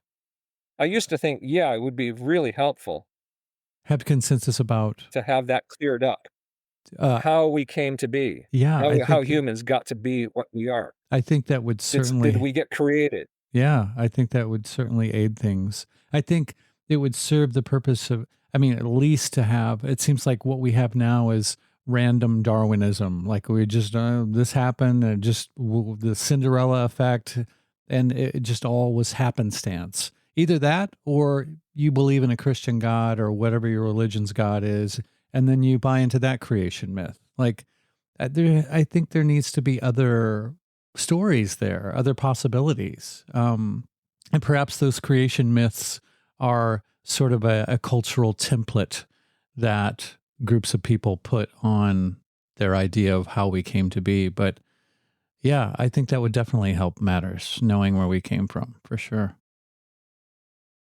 Yeah, I suppose that if there were some evidence, and everything that I've talked about, by the way, I would say that it, the what keeps anybody who does philosophy honestly has to be willing to accept new evidence Yes. as it comes along Hmm. and then adjust one's worldview in light of that. For sure. This is something that I like to think that I'm capable of it. Well, maybe I'll find out. If you live long enough, sooner or later, you're probably going to have something come along that challenges your worldview. Hopefully. And I mean, I think it would be kind of neat to have some new revelation about how we got here. Yeah. If there were, whether it's ancient astronaut theory, which I mean, ancient astronaut theory it's, it's interesting and yet it's still not sufficient. I'm willing to, I mean, I certainly would say that if I were looking, I don't know if we've all been to natural history museums and seen the dioramas of what those, hominids, that's what they call them, all these people that, well, they're creatures that kind of, they're not just regular apes. They're, the fossil record says that there were these intermediate forms that preceded us. And I just go, yeah, okay. I'm still having a hard time bridging the gap between the people that we have today and those little furry guys that we see in the museum. Hmm. I just go, there was something must have happened Yeah. that was a pretty big jump, where we all, our ancestors lost most of their body hair and they got these big brains and started doing stuff like making real tools and language. I mean, there's a lot of stuff that went on, and we just don't see all of the intermediate steps. And Exactly. I'm going, well, something happened here, and um, that's like the stuff where science fiction isn't always looking into the future. Sometimes science fiction is looking back, Yeah. and who knows?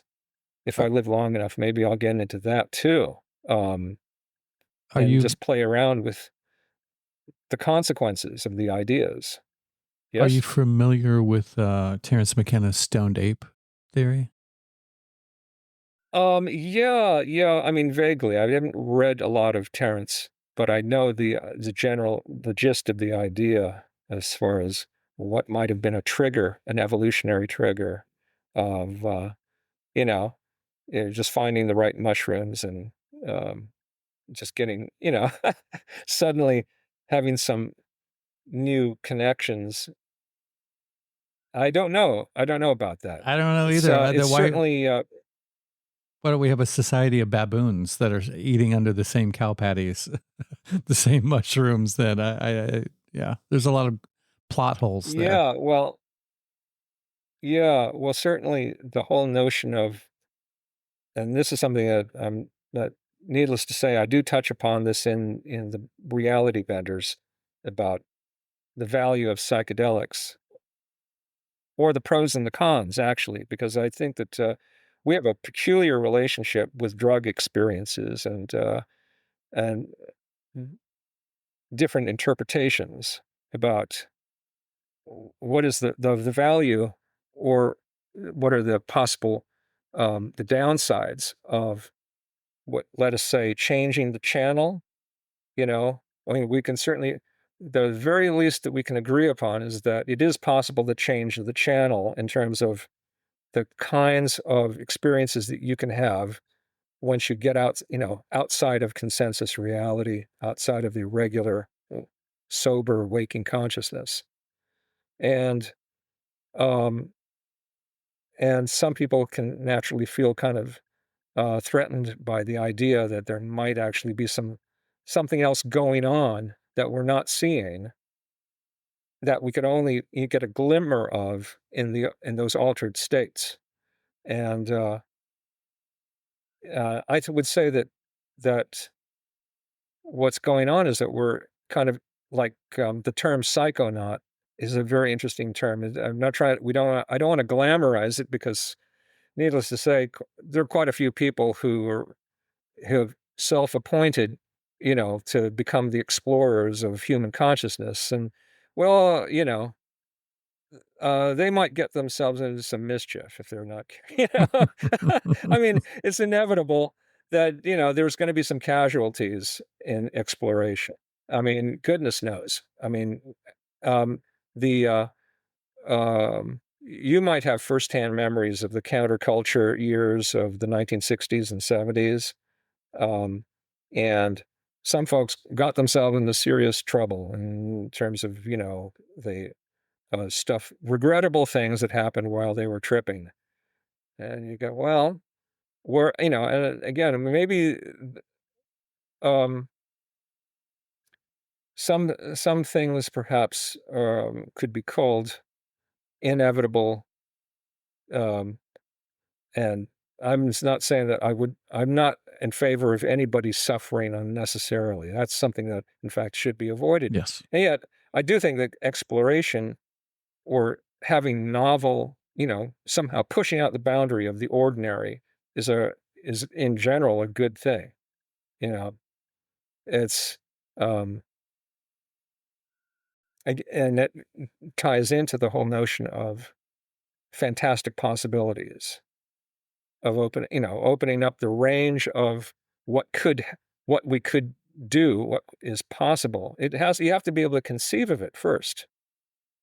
And for all we know, we might have there some of the people who might seem to be flakes right now, if they're organized in a certain way, they might actually come up with ideas, un, unprecedented ideas, um, actual breakthroughs, not just on on a technological level, which I think we're already doing more than enough on technology. It's more of a question of psychology, of how we can live together. Um, you know, because I understand that the best that people have come up with up to this point, we could classify as ideology, and to me, ideology in general is not sufficient. Anything that ends in an ism almost inevitably divides people. When we were maybe we're hoping for something like the opposite effect, where people aren't divided into in groups and out groups. I mean, yeah, I can understand why conflict is sometimes useful in terms of creating a kind of social glue effect. And I just go, well, come on, we've done that's what has been the default state for thousands and thousands of years, and I'm not sure that's going to work anymore. Uh, I've more had more than enough of of conflict and between people, whether it's is the basis of conflict could be so many things. You could divide people up according to their class, their race, their nationality, their religious beliefs, their political beliefs, you know, take your pick. Or you could even do like a combination. And it's like, come on, folks, can we do better than this? Yeah, you can create a lot. Occasionally, competition can create some kind of progress, but um, very often what it does is simply set people up to just continue fighting each other. And Exactly. that sounds terribly inefficient, Yeah. I mean, what might be better is encouraging creativity. Exactly. And because I think creativity is, and I might have, other people have mentioned this, that creativity is one of the forces that counteracts entropy, which is entropy, of course, is the tendency of things to disperse and fall apart. Hmm. And there may be another force that brings things together to synthesize in new ways. And creativity, I think, does that. Yes.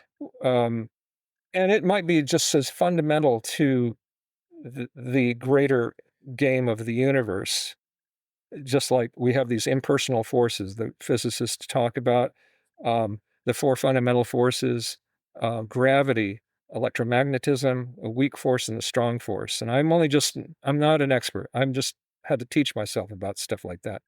And I just realized, hey, you know what? And just as people in the realm of physics have been trying to devise experiments that might lead them to find a theory that unites those fundamental forces, there might be a way that we can uh, find a way to get beyond these forces of division that are counterproductive, and also counteract the downside of homogenizing or consolidating to the point where people are oppressed by too much uniformity. You see, this is like the paradox here. We're trying, in other words, I don't think a lot of us would want to live in a monoculture where the price of being secure and of being at peace is a kind of stultifying uniformity where everything has been regulated, everything is like totally been cemented into place, and Exactly. you just have to just that would seem like the very contrary to life itself. Absolutely. It seems that what's going on, at least at this point in the universe's development, is that there's a dynamism built in where you have to kind of harmonize the tendencies of division and the tendencies towards amalgamation, and these apparently opposing forces have to work together. Hmm. I agree. And we might find something like that happening on a human level, uh, once people start actually listening to each other better. Because right now, this year is almost like a total wash in terms of um, people having an actual dialogue instead of just shouting slogans at each other. You know, we might have to get past. I don't know how long that phase is going to last, but hopefully that whole idiocy is going to be over before long. Where people will actually start figuring out that, oh, wait a minute, maybe when people are upset, they might be upset about something for good reason, and maybe it would be good to find out why, and address that rather than just trying to clobber them until the next election. It just seems like, come on, folks, It's a we can do pendulum. better than that, you Pendulum know? swinging back and forth Huh? between. It's a Yeah, yeah. pendulum. Well, yeah. Well, there's different levels of that whole pendulum swinging business. Um, so, in terms of like um, how movements movements sometimes push for certain kinds of changes, and then they get what they want for a while, and then everything that was not addressed starts to bubble up to the surface again, and then this is the even when you take away all of the obvious corruption and the whole charade, the whole Truman Show business, just getting back to the fundamentals of how societies have been, when they get polarized, it's like you're driving a car and fighting over the steering wheel. And you're trying not to go over the cliff, but you're constantly jerking the wheel this way, and then the other one jerks it the other way, and it looks like this drunken weave down the road, and this is not confidence inspiring, I gotta say. Being a being a passenger in that car, no, no, no, I'm not in favor of that. We gotta, and I can understand now why some folks have decided in their own way that they would rather that the whole issue be removed from human control and or from the control of, let's say, tribes, you know, who are constantly locked in struggle. Um, that could and of course that could lead to its own kind of dystopian outcomes. There could be both positives and negatives to it, and um, uh, when we're looking at science fiction, the Philip K. Dick world in particular, I think that well, we might be some elements of it might become realized, and hopefully we'll then recognize it when it actually becomes reality and go, well, no, you know what? We'd rather not. Now that it's actually in front of us, no, no thanks. And it's just a question of how soon that reaction occurs. And I would say that if you want some signs of hope, then it has to do with when things appear before our eyes and we decide collectively, no, actually, we'd rather not. The sooner we can do that, the sooner we can actually get through this whole, cyberpunk dystopia, and perhaps uh, organize society along completely novel, untried lines that might actually work, um, and that don't even require us to be perfect. Because I don't, even though I do believe that people are capable of transforming in quite profound ways in one lifetime, or and uh the reality benders has to do with that whole notion of the cult is really a, a lot of has to do with uh, effecting radical self-transformation. That's one of the selling points, right? um the fact is that we're not going to all transform. Some of us are just going to continue being ordinary folks, and we're just going to, hope that somebody knows what they're doing, and will, or the rest of us will go along with it to a point. You know, it will never be. And in fact, one of the saving graces of humanity is that we're innately not all easy to control.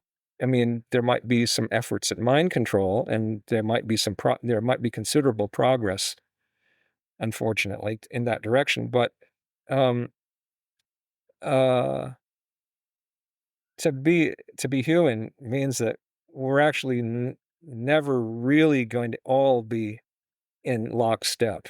It just doesn't work that way, um, and I would hope that if people are gonna have conflicts, that at least they're gonna have at least a sense of humor about it, you know? Not not just kinda like have this be completely consumed by rage, because it might actually be more healthy, and this is something that, uh, maybe it'll emerge in my writing too, is that, um, a lot of what we think of as, um, like our attitude towards the people in power, whoever they are, the ones that we can see and the ones we don't see. Um, th- that whole notion of authority, it's like it's completely it's an insubstantial as a dream. I mean, you could literally laugh it out of existence if people just sort of decided to just I mean, and then even though, yeah, sometimes humor can be a little cruel, well, sometimes the people in power deserve it, that, that they do deserve to be mocked. Just to laugh them out of the room if they're just being completely, uh, ludicrous and insane. Well, you know, um, I mean, I feel like we're all living an open air loony bin, and Outpatient. the inmates are in charge, Yeah, exactly. and and well,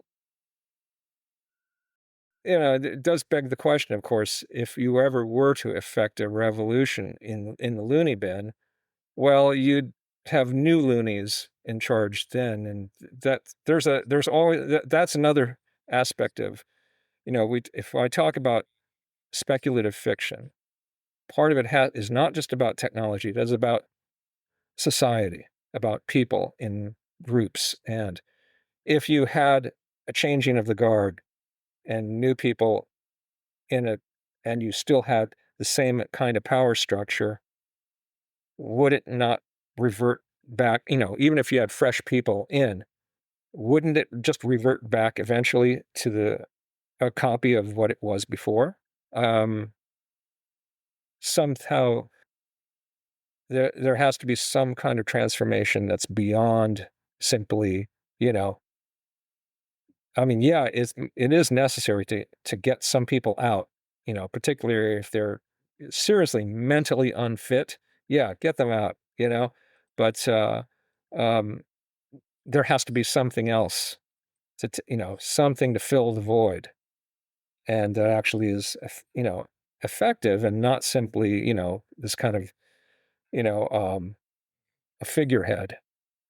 Yeah, um, and I guess that will, in this timeline, we'll soon find out. We won't have to wait very long. Um, I know some folks think that we could be in this could be the year of living dangerously. Did you see that movie? You remember the A year of living l a dangerously? long time ago, I A saw it. long time ago. Yes. Yeah. Well, that was a very apt title. I think we could apply that to anytime, right now or next year. You know, um, The last and 3 years. but yeah, well, if we're in that situation where the world as we know it is just completely gone, completely topsy-turvy, then that means more than ever, you kinda have to keep your cool, you know, not freak out. Just, and you might have to just devise your own local responses. It doesn't have to have anything to do with, authority figures telling you you ought to do. You might just have to figure it out on your own, just what happens to work at the moment. You're using your best judgment.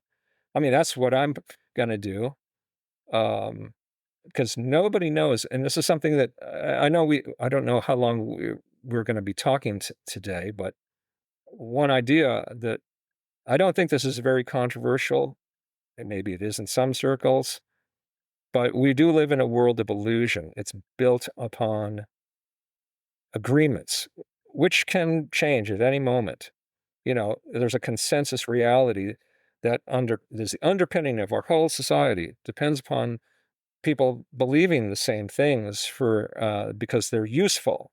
And one thing that I think is almost unquestioned, and it ought to be, and maybe it will be, is that my feeling is that um, forms of stored wealth are they're all illusory. They're in the sense that the wealth exists only in the minds of those who believe that it exists. Once you have actually, in other words, there are things that are actually useful, the food, the clothes on your back, the products that people make with their hands. Those things are real. You can barter those things, and you could say, you give them value. Each of us gives those things value as long as they're useful. I mean, When the lettuce goes rotten, well, you toss it out. It's not worth anything. But while it's fresh, it's worth something, right? So those are that's pretty easy to agree upon in the sense of, but you don't necessarily turn that into an abstraction, some kind of medium of exchange. Every medium of exchange involves people agreeing that it's worth something and that you can trade it for those other things that are actually the things that you can eat and you can wear and you can use. And I just go, yeah, we have an entire there's this enormous edifice, a superstructure built upon the real world, which is all about those symbolic forms of wealth and growing them. They have their life of their own. There's like, um, stocks and bonds and dollars and all the other currencies and the cryptocurrencies and the NFTs.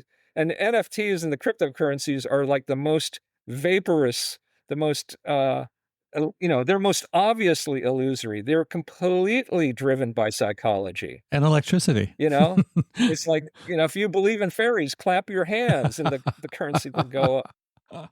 And I just go, come on, folks. Is this really necessary? I mean, especially you look at the amount of attention that these things are, you know, are they're drawing people's attention and energy to try to grow these things that are they're just completely imaginary, and I know what it's like. I know what it's like to be an investor. And of course, people, of course, might think they're investing in something solid like real estate. Well, have you seen and then, of course, then they start worrying about the numbers, and they look at the figures, and, "Oh, no, no, the values are going down," and it's like then suddenly you're miserable because the chart says, "Oh, no, the thing that you had is declining, or it's not gonna it's not going up as the way it's supposed to go up," and It's so I ridiculous. just go, "Man, just cool it. Look at what you're doing here. Look at you see? And I just go, can we possibly have a healthier, more grounded relationship with stuff that gets us through life, And is surely that, I look at if we look at this as like, yeah, yeah, this is built into the gameplay here. Okay. Maybe, I don't know. Maybe I understand that we have to, it's like the terms of the game, the whole running of the civilization seems to run upon um being able to quantify things and determine that if and then of course it always hinges upon the assumption that our relationships are all they're all about transactions and we haven't even fully explored the alternatives that maybe a different mindset. You know, I mean, just trying it on for size here. I mean, I was saying I'm not making prescriptions, but supposing people were to try just a different mindset about, why they're here, what they are doing, how they're contributing. And then, supposing you were to just take the position, and this is like, okay, this is like being so idealistic. It I could understand anybody going, "Oh, come on. There's no way." I'm not going to But do that. supposing you were to just take the position that your life, every day of your life is a gift, and then your mission is to take that gift and to give it to somebody else or to, the world at large in whatever way you can. And then your whole society is about gifting, giving gifts to each other. Just freely, just because you can. And holy cow, that just raises the vibration like way beyond, you give me this and I'll give you that. If and it's like, wow, wow, that just shifted things quite a bit. But that's just one example. It's not the only, I think um, that's a very major I would example. have to say that we're living in a period which I consider to be a great privilege. I mean, some people might be freaking out, but I'm actually, honestly, I'm starting to think like it's a it's an amazing um I'm not going to say lucky, but I'm going to say that it is, if you look at it the right way, it is quite a remarkable thing that we're here right now, where we are right now. You know, it's, other people might be looking on in kind of this horror, like, do you not realize how much danger you're in? Yeah. But yeah, yeah, well, we're all gonna die eventually. It's just that what are you gonna do before then? You know? Um, well, yeah, we've only got X amount of time, every one of us, and regardless of whether you're old or young or whatever, we're it's very, very it goes quickly. And and I'm a pretty lazy guy in terms of time management. That's like I I started, and I look at my life and I go, "Oh my God, I could have gotten things done so much earlier." And it's like, what's my excuse? I don't have one. Um, you could say a late bloomer, but that's that's kind of a reach right there. But m- some things I do recognize that maybe, just maybe, we each have just enough time. Not a lot, but maybe if it's just enough, then that's okay, you know? And if I it, and it, regardless of how much time you actually have left, it might be just enough. There might be just a built-in rightness about that, which, that hopefully it provides some consolation. No, So, I love that concept. I think that's perfect. If as long as you don't allow yourself to slide into one extreme or another, and you're trying to strike a balance, an example would be in the Tao Te Ching, where yeah, you eat before you're starving, and then you stop eating yeah. before you're just miserably full, just to keep the cycle turning and not swing to one extreme or another. I think that's balance. I really do think that that's the key. And what we see in our society, that what we've been talking about, the pendulum swinging to one extreme or another, that's the way that we're Uh-huh. conducting things. It ensures that that thing is going to keep going back and forth. But I think the idea Yeah. is to Yeah. make the pendulum irrelevant. Like, let's get out of that Mhm, paradigm mhm. altogether. Yeah, yeah, yeah. Well, if I were looking at it from an interpersonal point of view, and this is the first thing that comes up, is that um, part of the fragmentation comes from the fact that we tend to um, our connections, or the ones that we sustain, tend to be with people who are already like ourselves. And that's natural. I understand that it's a totally natural thing.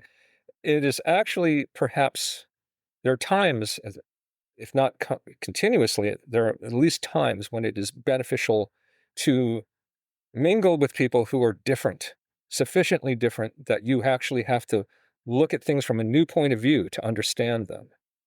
And this is something that our society has been lacking for a while now. And w- when I conceived of the story, the reality benders, I knew that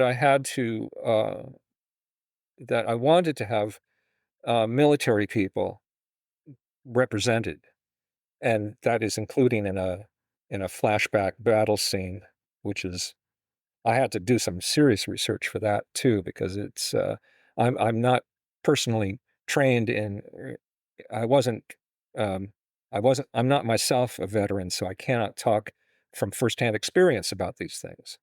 But I had to learn about that, and then realizing the mindset that is required to uh, to do those things, to make those things happen. You really do, in a sense. Our whole society is made up of these subgroups with a particular mindset, a particular worldview, because of the things that they do. And if we were personally acquainted with, for instance, the people who farm, who actually till the soil and make our food, or pick the vegetables or whatever, or raise the livestock are, if we actually knew them personally, would actually alter our perspective quite a bit about people who live in the country. If you live in the city, you might have this very insulated, very detached view of all the systems going on in the background that support your way of life. And this is, I think, a failing of our society, that we haven't bridged those gaps between all of these different groups that make the world go around. Um, and obviously, if even though I'm familiar with military, the mindset and people in it, I would say that I'm not glorifying it. It's not the same thing. In fact, there are quite a few veterans who have been through a lot of extreme unpleasantness, both during and after their time in service. And they also have become quite disenchanted with the whole system, the thing that, that they have they have to, of course, each in their own way has to process what just happened to them to make sense of it so that they can go on living with themselves. It's a very individual thing. Some people really become quite radicalized by the experience. Others people might become, let's say, they might gaslight themselves into making sure that they don't, their worldview doesn't crack, even though it is already, and even people who were, let's say, really marginalized. And this is a subgroup. There's always this, and unfortunately, this is built in now. There's like this a whole segment of our society that is um, has broken, psychologically, emotionally broken enough that they're not even participating. They don't even have a role. They're just sort of the, and that includes a large number of homeless and drug addicts who are filling up the cities all over. There's a significant enough that you would have to count them as part of, the underclass, the the untouchables, the caste system. We have that now. We have an untouchable class. This is something that is, maybe it was always there, but we know that they are there, but we're also not really engaging with them. Not in the most, it's more like just keep them at arm's length. Um, there may be, for all we know, there might be some very uh, uh, deep and visionary people in that mix that we don't even know about. They might be former mental patients, or, present day mental patients, for all we know. Um, w- I wouldn't be surprised. I'm not saying there are, but I wouldn't be surprised. There might be, you might recall that in ancient Greek history, there was a philosopher named Diogenes, um, who quite famously was, I consider him like a freak, in the sense that he really did not fit in. He was a teacher, sure. He had people who were, paid attention to him, but he was really not interested in playing the game of, being a professional philosopher. Was he was just not into it. He would rather just he was living on the street, basically. And but people knew about him. That was the most amazing thing about Greek society at that time. They would actually pay attention to a guy who was, you know, living in rags, and it was either a wine cask or a wine barrel, something huge that he could just, use as his shelter. I guess today it would be more like a tent or a cardboard box. But imagine that. Imagine that. We don't have anything like that. We don't have any place for people like that. And we can't even get our heads around that possibility today. But here I am. I just said that, and it's like there's almost certainly somebody just like that somewhere. You know. uh, the world is big enough that that's absolutely a possibility, that you could have geniuses out there who are just completely unrecognized, completely in obscurity, completely shunned by the world. They're out there. Somebody might recognize that someday. Um, this is, again, part of that world of fantastic possibilities. Even amidst all of the suffering and all of the hardships, that there, there are endless possibilities. And you just have, it might help to roll with that rather than feeling threatened by it. Just sort of kind of go, okay, the the great game, as it were, has the potential of becoming much more than it is now. Um, but you also then have to accept a certain degree of unpredictability, that it's not going to operate by the same rules that it used to. In fact, it might seem more anarchistic than it used to.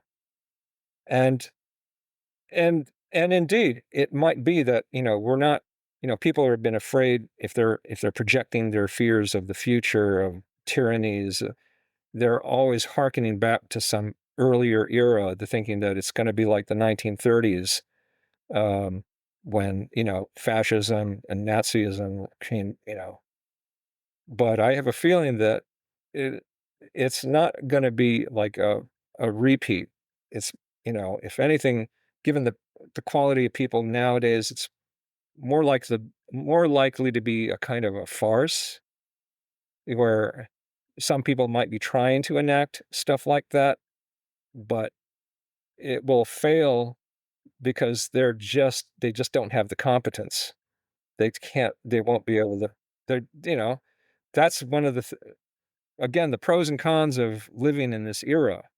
You know, I almost you almost could wish that there really was a breakaway civilization where all the competent people were, but I sure don't see them around here.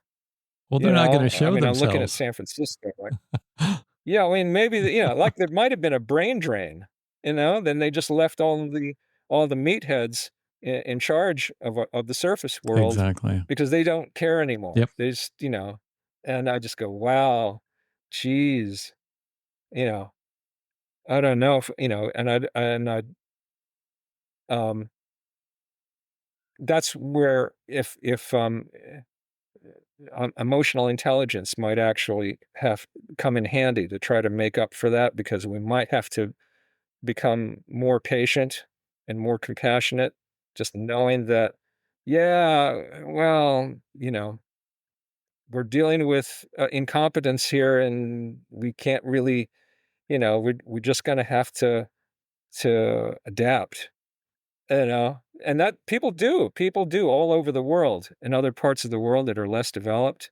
It's astonishing what, you know, um, they don't, yes, they could get aggravated, but they decided not to not to get too worked up about it, because they just know, well, this is just how the way it is these days.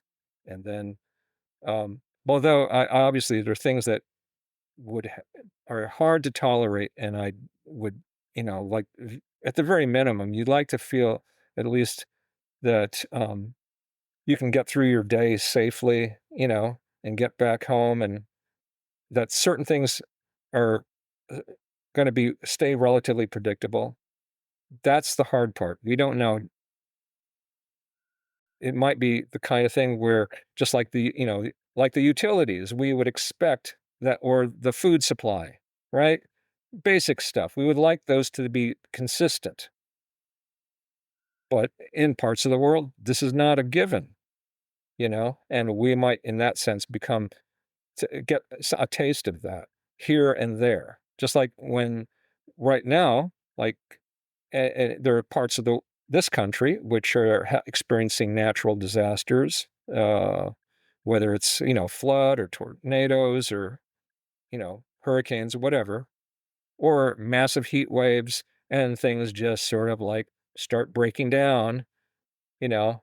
And under those circumstances, people, they understand this is the way it is, and then the better ones start cooperating because, rather than, you know, getting selfish, they start becoming generous because that's how you get through that, and that's or so hopefully let's be optimistic, and I'm being an optimist here. I'm going to say that in times of crisis, people start to show what they're made of, and they're not all they're, you know, that's what people do. People have done this all throughout history. I don't think that we've changed or degraded so much that that's not going to happen. I think that, um, and again, one of the interesting questions about, that comes up in reality benders, it's like the whole question of, well, how much influence do each of us have over the future that we experience? It's not like we each of us have godlike powers. I certainly don't claim anything like that, but we're if to each of us, and this is a question, I mean, you may have your own tentative answer about that. How much do each of us actually influence the collective experience, the timeline that we're all living on, without even having to, like, let's say, perform tangible actions? I mean, it could be tangible actions, but even if we're cultivating a certain mindset or performing spiritual practices, are we actually affecting things invisibly? Do you think, I don't know, you might have an opinion about that. I absolutely do think that we do. Um, and I think that, I mean, I believe in the Buddhist concept of interconnectedness. Everything is interconnected. We live in a very conditional reality. So we are part of that condition for each other. So if you step out of your house and you're screaming at the top of your lungs and you walk into stores and you're just nasty to people, I mean, it's a very tangible way of seeing your effect on the outside world. But you can even do that without intangibly, just by the way you walk, or go walking by somebody who's a very empathetic person, which I think on some level we all are to a greater or lesser degree. And just like maybe the way you're clenching your jaw or the way that you just look at somebody, you communicate something and then that sends a ripple out. That may affect somebody adversely. And then they pass that on to their kid or their mother or their pet or whatever. And it just keeps branching out. So I think that those are small ways, but I think those can lead to bigger ways too. And I think maybe with the more intention and consciousness and awareness that you bring to it, possibly you can do that in bigger ways also. That's my take. Yeah, yeah, yeah. It is pretty mysterious, and given that, you know, what we have to go by in terms of looking at, you know, um, if we were trying to read the state of how things are, well, we're getting everything, practically everything, we're getting secondhand, filtered, so to speak. I mean, yes, you can walk around the neighborhood, you can talk to people we know in person. That's one form of perception. It's not, but there's so much else that we're receiving from, through, for instance, through our trusty internet here. And um, it's like a funhouse mirror. We really don't know how much, whether this truly reflects what's going on with people, actual people like us out there, you know, even just down the street. I mean, you don't have to go very far to realize you don't know anybody around Yeah. in the neighborhood. Really, it's the strangest feeling. But then again, we've grown up in cities. We know what that's like. Um, well, I just try to imagine what it's like even in other countries. People have opinions about places that they've never even been to, which I think is just so funny. Um, you know, and there's like folks who are spouting opinions every day about, some country on the other side of the world that is supposedly our enemy or our rival. It's And ridiculous. do they know anybody personally? No. Is even from any of those? I mean, no. I just think that is funny that we're. That's why I tend to, in a way, it helps to have these days in particular to have a healthy skepticism about virtually everything that comes to us secondhand. I mean, I never thought I'd be living in an era where I'd even have to doubt the authenticity of photographs that are, I mean, now you really do have to look at pictures and videos and ask yourself, is that real? Has that been, It's I insane. mean, you know, because it's, we shouldn't have to do that. But then again, this is just part of the mix now. Um, Surreal and times. I could understand why it might be a natural reaction to, um, actually, di turn one's attention elsewhere, back to the real world, you know? That's why that's part of the reason I went on about gardening, because even though, yes, gardening itself has tangible benefits, like organic produce, okay? That's not a small thing, that's a big thing, especially with the cost of food nowadays.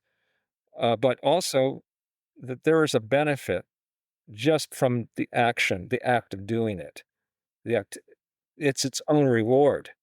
It really, so that's you might find something equally beneficial. There are many other activities, and undoubtedly, that produce that sense of connectedness. If you're gonna, I mean, if we don't have to introduce more layers of illusion into the game. The fundamental illusion is quite sufficient. Yeah. And um, goodness, and also, every time you're engaged in any kind of relationship, I think, whether it's with an activity or with a thing or a person, or it's going to draw some qualities out of you that you didn't know you had. You may actually discover you have a skill then that actually gets better with practice, you know? I mean, one of the coolest things, I mean, this is like years ago, okay, I don't know do you play any musical instruments? Or, you or I Hunter? I've Because I can tell you dabbled. that music or doing anything that involves some expertise, a path of mastery, in other words, or for fun, okay? I'm not saying that everybody should be, like, doing some really hard grind, okay? Um, Sometimes just learning how to play is like one of the best things, even if there's no tangible, obvious benefit. That's why, um, I can't, even though, people could criticize gaming, um, as a kind of like a waste of time, like it's this, especially is because the technology is like sucking you in. It doesn't mean that play itself is a bad thing. Play is a very good thing. In fact, you could say that, when I'm scribbling in my notebook and creating weird tales from the universe next door, that's a form of play. Oh, yeah, absolutely.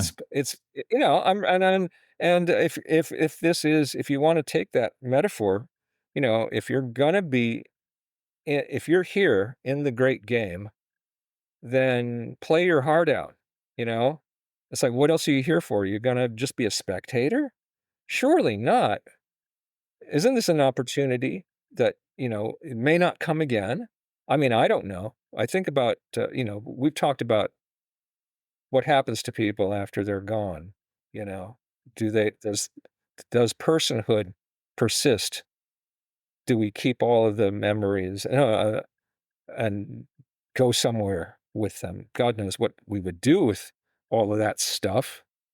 I mean, there are people who lose their memories before they die, If you don't, do people with dementia get all their memories back after they die? I don't know about that. I mean, um, it's like uh, it's like if you die in a game, do you keep all your XP, or is it, does it all get reset back to zero and you have to start all over? The- I don't know. Um, the whole notion of selfhood, I really do call it into question. Not because I don't care. It's not because immortality doesn't matter. It's just that any kind of existence seems to presuppose that it's all a larger context. And I don't, you know, if we, in other words, you being you, and has to do with you're living in a particular body with particular memories and circumstances in a particular place with particular relationships. And if you get removed from that context, completely removed, out of your body, out of that place, away from all of that other stuff, what's left to, that matters, that or your personhood actually matters. Uh, Suddenly it's like, why would you continue being that person? What purpose would that serve? I mean, it might be preserved, but you're in the sense that there might be a recording of you. I like to think of this metaphorically as like the box of tapes that, remember, I mean, I'm showing my age here. Remember we all had like cassettes oh yeah, all piled up in I a had eight jumble, tracks. Yeah. yeah, 8 tracks or cassettes, right? Uh-huh. And some of them you would listen to again and some of them you'd forget about. And you know, maybe that's where our experiences all go. We all, end up in the box of tapes, right? And it requires somebody being there, living the life in order for that music to be played. Somebody's got to be there to listen to it. If nobody's there, well, then maybe the impulse would be to be somebody else, start do something else. It doesn't even have to be on this planet. I was remembering to the extent that Buddhists talk about stuff like reincarnation, right? Um, and one of the lamas, uh, I think it was Tai Sita Rinpoche. He was in the regent of the Kagyu lineage. He had was given a talk years and years and years ago about, and he was, and he had just offhandedly said, "Any of you talking to us, any of you could have had a past life in another galaxy, or you could have your future life in another galaxy." And it's like we all just sort of like, "Oh wow, yeah." We never thought of it. A lot of us don't think of it that way, but there's who said that there was some limit? Like we're all kind of like bound to stick around here, especially if we don't, I mean, we might feel a connection to people, maybe feeling connected. We might want to connect again. I understand that. But supposing you actually had more options than that, or you might get, maybe there's some selection process, it's like, who knows? There might be some spiritual advisors on the other side who say, you know what? You might be qualified to go over to that galaxy. Would you be interested? And, it'll be different. Let me tell you, it'll be Yeah. really, really different. It's not gonna be like Earth at all. At all. You game? I was like, why do I have to think about that? I have to see a brochure or something Yeah, at least, okay? exactly. But, Before I sign off. it'd be like, having being able to join Starfleet or something. Um, and again, getting back to science fiction, it's like I don't know about you, if you grew up on the same kind of 1960s TV shows that I did, like Star Trek and The Outer Limits and The Twilight Zone, and talk about formative experiences. This is like I didn't even know the nature of living in what might be a golden age is that you don't know it until later. Yeah, of That course. that was the golden age. And it's like, yeah, you could find fault. We all do, but then again, um, as far as, when you're a kid and you're being exposed to stuff that's really way out, and it and it's like a complete mix. Some of it's optimistic and some of it's kind of like foreboding, and some of it's just there to, you know, creep you out, and I just go, "Wow, we had like a cornucopia," you know?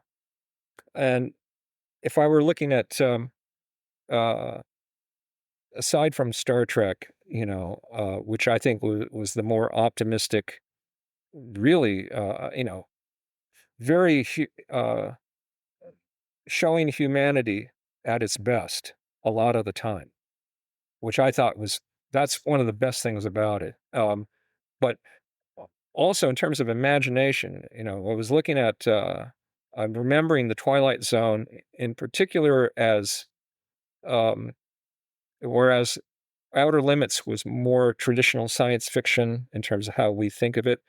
The Twilight Zone was covering like a range of genres all at once, supernatural horror and science fiction and fantasy. It was really, you just wouldn't know what you were getting from one week to the next. And I think that, um, and there was always um, this air of this high strangeness, and coming out of, when the culture was coming out of the 1950s to encounter this, and that influence continued through the 1960s. It was really quite remarkable. This was like this catalyst, um, that I think was needed, and it was that degree of imagination was a response to the times that we were living in. Um, and if you know anything about Rod Serling, um, I think that a lot of his creativity was partly driven by traumatic experiences in his life. He had been in World War II as a paratrooper and had seen a lot of, quite awful things. He was in the Pacific Theater, and um, I don't know if he was interested in weird fiction prior to the war, but he certainly got into it after the war, and it might have been his creativity, his path of creativity might have been partly um, triggered by or a response to the things that he had been through. Hmm. That makes And sense. this happens a lot, actually. So, w- um, I think that a factor that can't be denied, and I think this is, again, it's just like one of the wonders of the human condition, is that um, some very, very valuable people might actually be um, display the qualities that they do as a response to being broken Yeah, in some way. absolutely. This happens a lot where, and this also is a factor in the story, the reality benders. Have I can't really speak about cults from firsthand experience, but in general, you know how it is that certain groups or movements um, have a tendency to attract certain kinds of people who might be, um, might have issues, let's say, are there, who were attracted to this because of this broken quality that they share in common. And they might do now, either they're going to be on a path of healing, the the organization might be quite dysfunctional and exploiting that broken quality in a negative way. But if they're on a path of healing, well, that's together, and that their association is helping. Well, that's a different story. And if people are being creative together, that could be. There's no telling what can happen. You know, you have to allow for a certain degree of um, eccentricity, I suppose. Um, I mean, I have no doubt that if things go well with this book and any books that follow, that I'll be, I might have some interesting encounters, you know, um, with people who might, want to work with me on adaptations or something. I'd be fine with that. I mean, as long as I can stay healthy and attentive and, recognize, distinguish between, what is a good opportunity, because that's, sci- uh, I can tell you, I don't know if Hunter's been in show business, but I don't know if you personally have I have not, no. associations with them. Okay. Well, it's a mixed bag, let's say. They're all made of, it's all human beings that come from all different places. And it's a wonder. It's a wonder what all of these, they're, you have to be kind of peculiar to be in show Yes. business to begin. That's the Okay. impression I get. So, yeah. So, the ones who are good at playing well with others tend to thrive. And, um, I hope to by if those opportunities come, that I'll be ready to play well with them, um, and not the only thing I could say I have going for me is that I'm not too hung up on the supposed rewards. I mean, I care about the quality of the stuff, the story itself. You know, Other people might have to worry about the money part if I'm not going to worry about it. Um, I hope that I can delegate properly that way if that's how it turns out.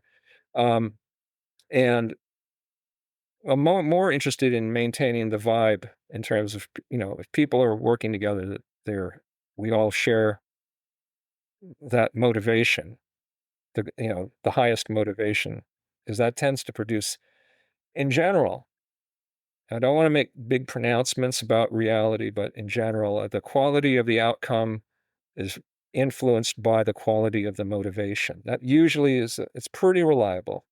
Okay. I mean, it's like physics. There's certain there are certain principles you can pretty well rely upon.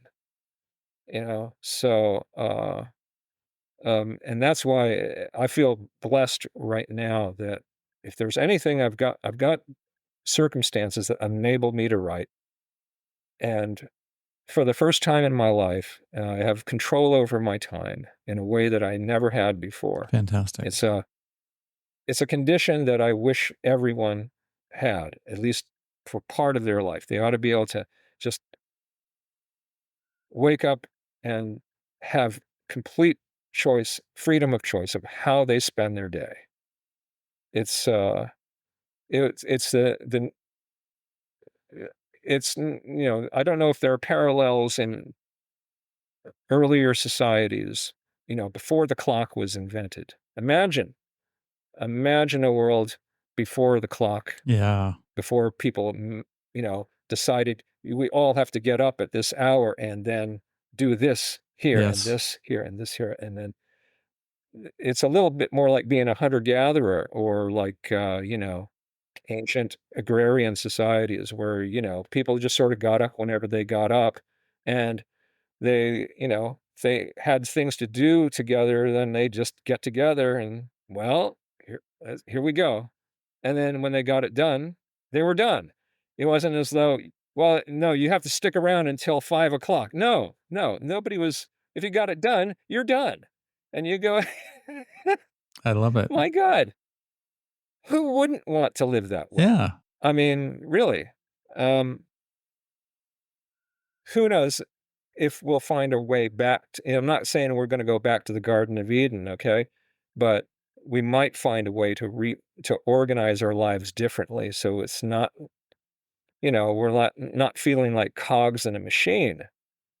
Um, because that's not been, you look at why is there so much misery? Well, part of it, even if you're not suffering deprivation and your country's not, being bombed into rubble, there's so many ways that people make themselves miserable, just from daily life. And I was like, wow. And when I'm storytelling, I'm including daily life. I don't think of that as trivial. The, there are sometimes these little happenstance events that happen in the course of your day might actually turn out to have some For significance. sure. There might, the little conversations that you might have that you weren't even planning to have. And it might turn out that this might have some effect later on down the road on somebody, maybe you, maybe the other person. It's just, Or both. and I just go, wow. Um, all I can say is that if you're here, then, you know, like I said, it's if you want to take the attitude of that it's a game and you're here to play, then wow, that's a huge advantage. I don't know if it might not be easy to get to. Quite a few, quite a lot of folks um, know about the grinding part. That's about it. Where if it's and there might be a way to balance it out. And an attitude shift is just part of it. It might be that if you it took me a long time. If I look back at I mean, I can't just talk about me as a writer. I was grinding away as a temp and a file clerk for years and years and years. Total obscurity, um, at or below the poverty line, and no end in sight. Nothing that tells me that this is like there's some pathway here. There was no pathway. It was just like I was just making it up as I went, showing up. Just all I did was show up and put in the work. I can't even imagine. Well, I mean, it could have continued. It could have be continued. In other timelines, I'm no doubt that I'm still doing that. It just happens that in this one I'm not. So I'm going to try to make the best of it. And but for all we know, that everybody who is in the grind right now may at some point find themselves in different circumstances through, and they won't even know how the hell. It might not even be a plan. Might not. It might be happenstance. Um, and if other people make a plan and it actually turns out, wow, that's terrific. You know, how to escape from the matrix. If there, it might turn out that there are multiple pathways out of the matrix. And it depends upon where you are at. This is like the level, the playing field we're on is enormous. It has so many nooks and crannies that, you know, the rest of us most of us know nothing about. We only know the little part that we're occupying. Yeah. The little part of the And maze. I mean, it might very well be. I mean, goodness knows. Have you had chance encounters with people people you just met who turned out to be that meeting turned out to be more significant than you could have predicted? And it's not just meeting the love of your life. Okay, that's one. That's memorable. By the way, I'm sure that both you and Hunter remember the moment you first met, right?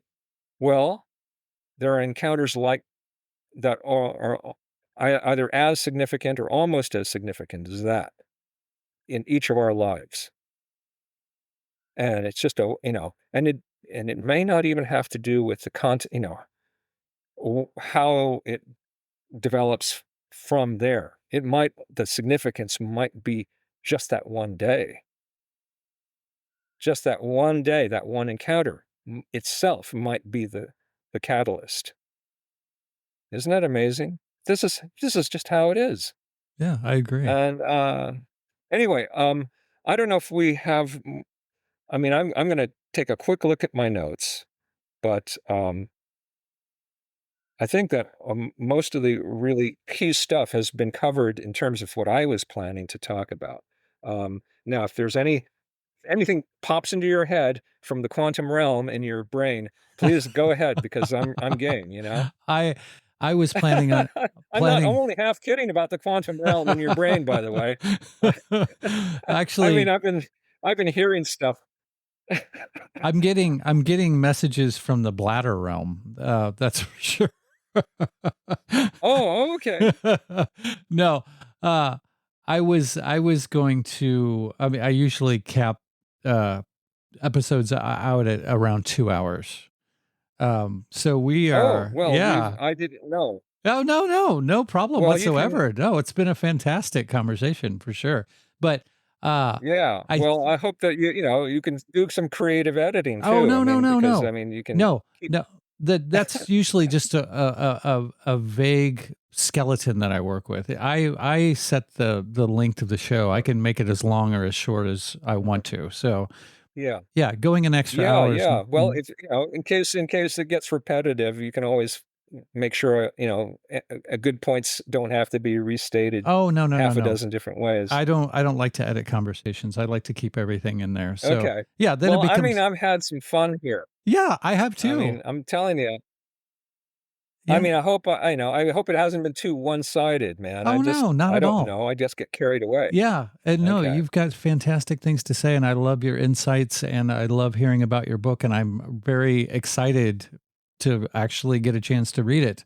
Any vague, Yeah, well, I have more confidence now about I'm over a year in and I'm about more than halfway past the halfway point fantastic, in terms of the writing. So I'm very confident it's going to get published by, well, if not the end of this year, then the beginning of next year.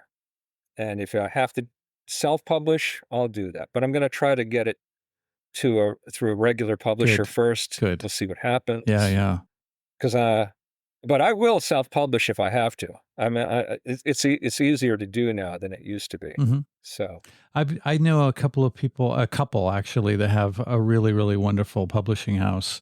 It's not a big, it's not Macmillan's or anything like that, but they do really really good work. If you get to the point where that sounds interesting to you, if you try other things and they're not working out, let me know and I can hook you up with them. yeah, that's cool. Yeah, I mean, I would not be surprised if it turns out that personal connections produce results that, more than yeah, the mainstream world where I don't know anybody. Um, exactly. so yeah, but and hopefully, civilization holds together long enough It to. will. I'm going to be optimistic that we will still live in a world where yes, you can go buy books and Uh, ex- read them in peace. that's where I'm putting my Um, eggs. Yes, yeah, yeah. I don't think that's asking too much. I don't think so Uh, either. right now, it's not like we have a meteor heading our way, not that I know of. We just have human beings to deal with, and if they just, if cooler heads prevail, we can continue living our daily lives. It's not a tall order. It just happens that, you know, It's not a big ask. things are just kind of overheated right now. We actually have people have so much more in common than they are different, I totally So, agree. yeah. Anyway, I'm gonna get going. Okay, I'm gonna make dinner. I think I have tacos on my mind, so I think fantastic. that's not a bad idea. Well, And I wish you well, and give my likewise. compliments I would love to see Hunter next time, and when the book comes out, Yeah, and uh, I'm really grateful for this opportunity. likewise. I'm very Yes. honored to have you on. But before you leave, maybe you can tell people where they can find you and your work online. Oh, okay. Well, there is this blog on Substack called the Open Sanctum, and I maybe when you post this, you can put the URL in the description, Absolutely. but I could also s- kind of spell it out. It's because it's fairly, Substack blogs are pretty straightforward. The format, you know, it starts Open Sanctum, one word, opensanctum.substack.com. Simple as that. And then, people can either subscribe for free or not. It's, there's no bars to reading any of the material. It's all free. Fabulous. So, if, as far as publishing is concerned, that's a separate thing. If it turns out that there's a reason to publish fiction online, that's, I'll cross that bridge when I get there. But right now, I'm just going to see about, good old-fashioned books. I would really love to be able to, hold a book in my hand Absolutely. with a cover art on it, the reality benders. Exactly. That would feel good. I'm not gonna lie. I would be kind of chuffed if that happens. Absolutely. It's gonna happen. Yeah, it's gonna happen. So, Let's call it anyway, into existence. I wish you well. Likewise. Huh? Likewise. I wish you Yeah, well too. thank you. And really, really, this has been enriching, and it is encouraging just knowing that, folks like you are out there, and keep doing this. Thank you. Seriously, you're doing the right thing.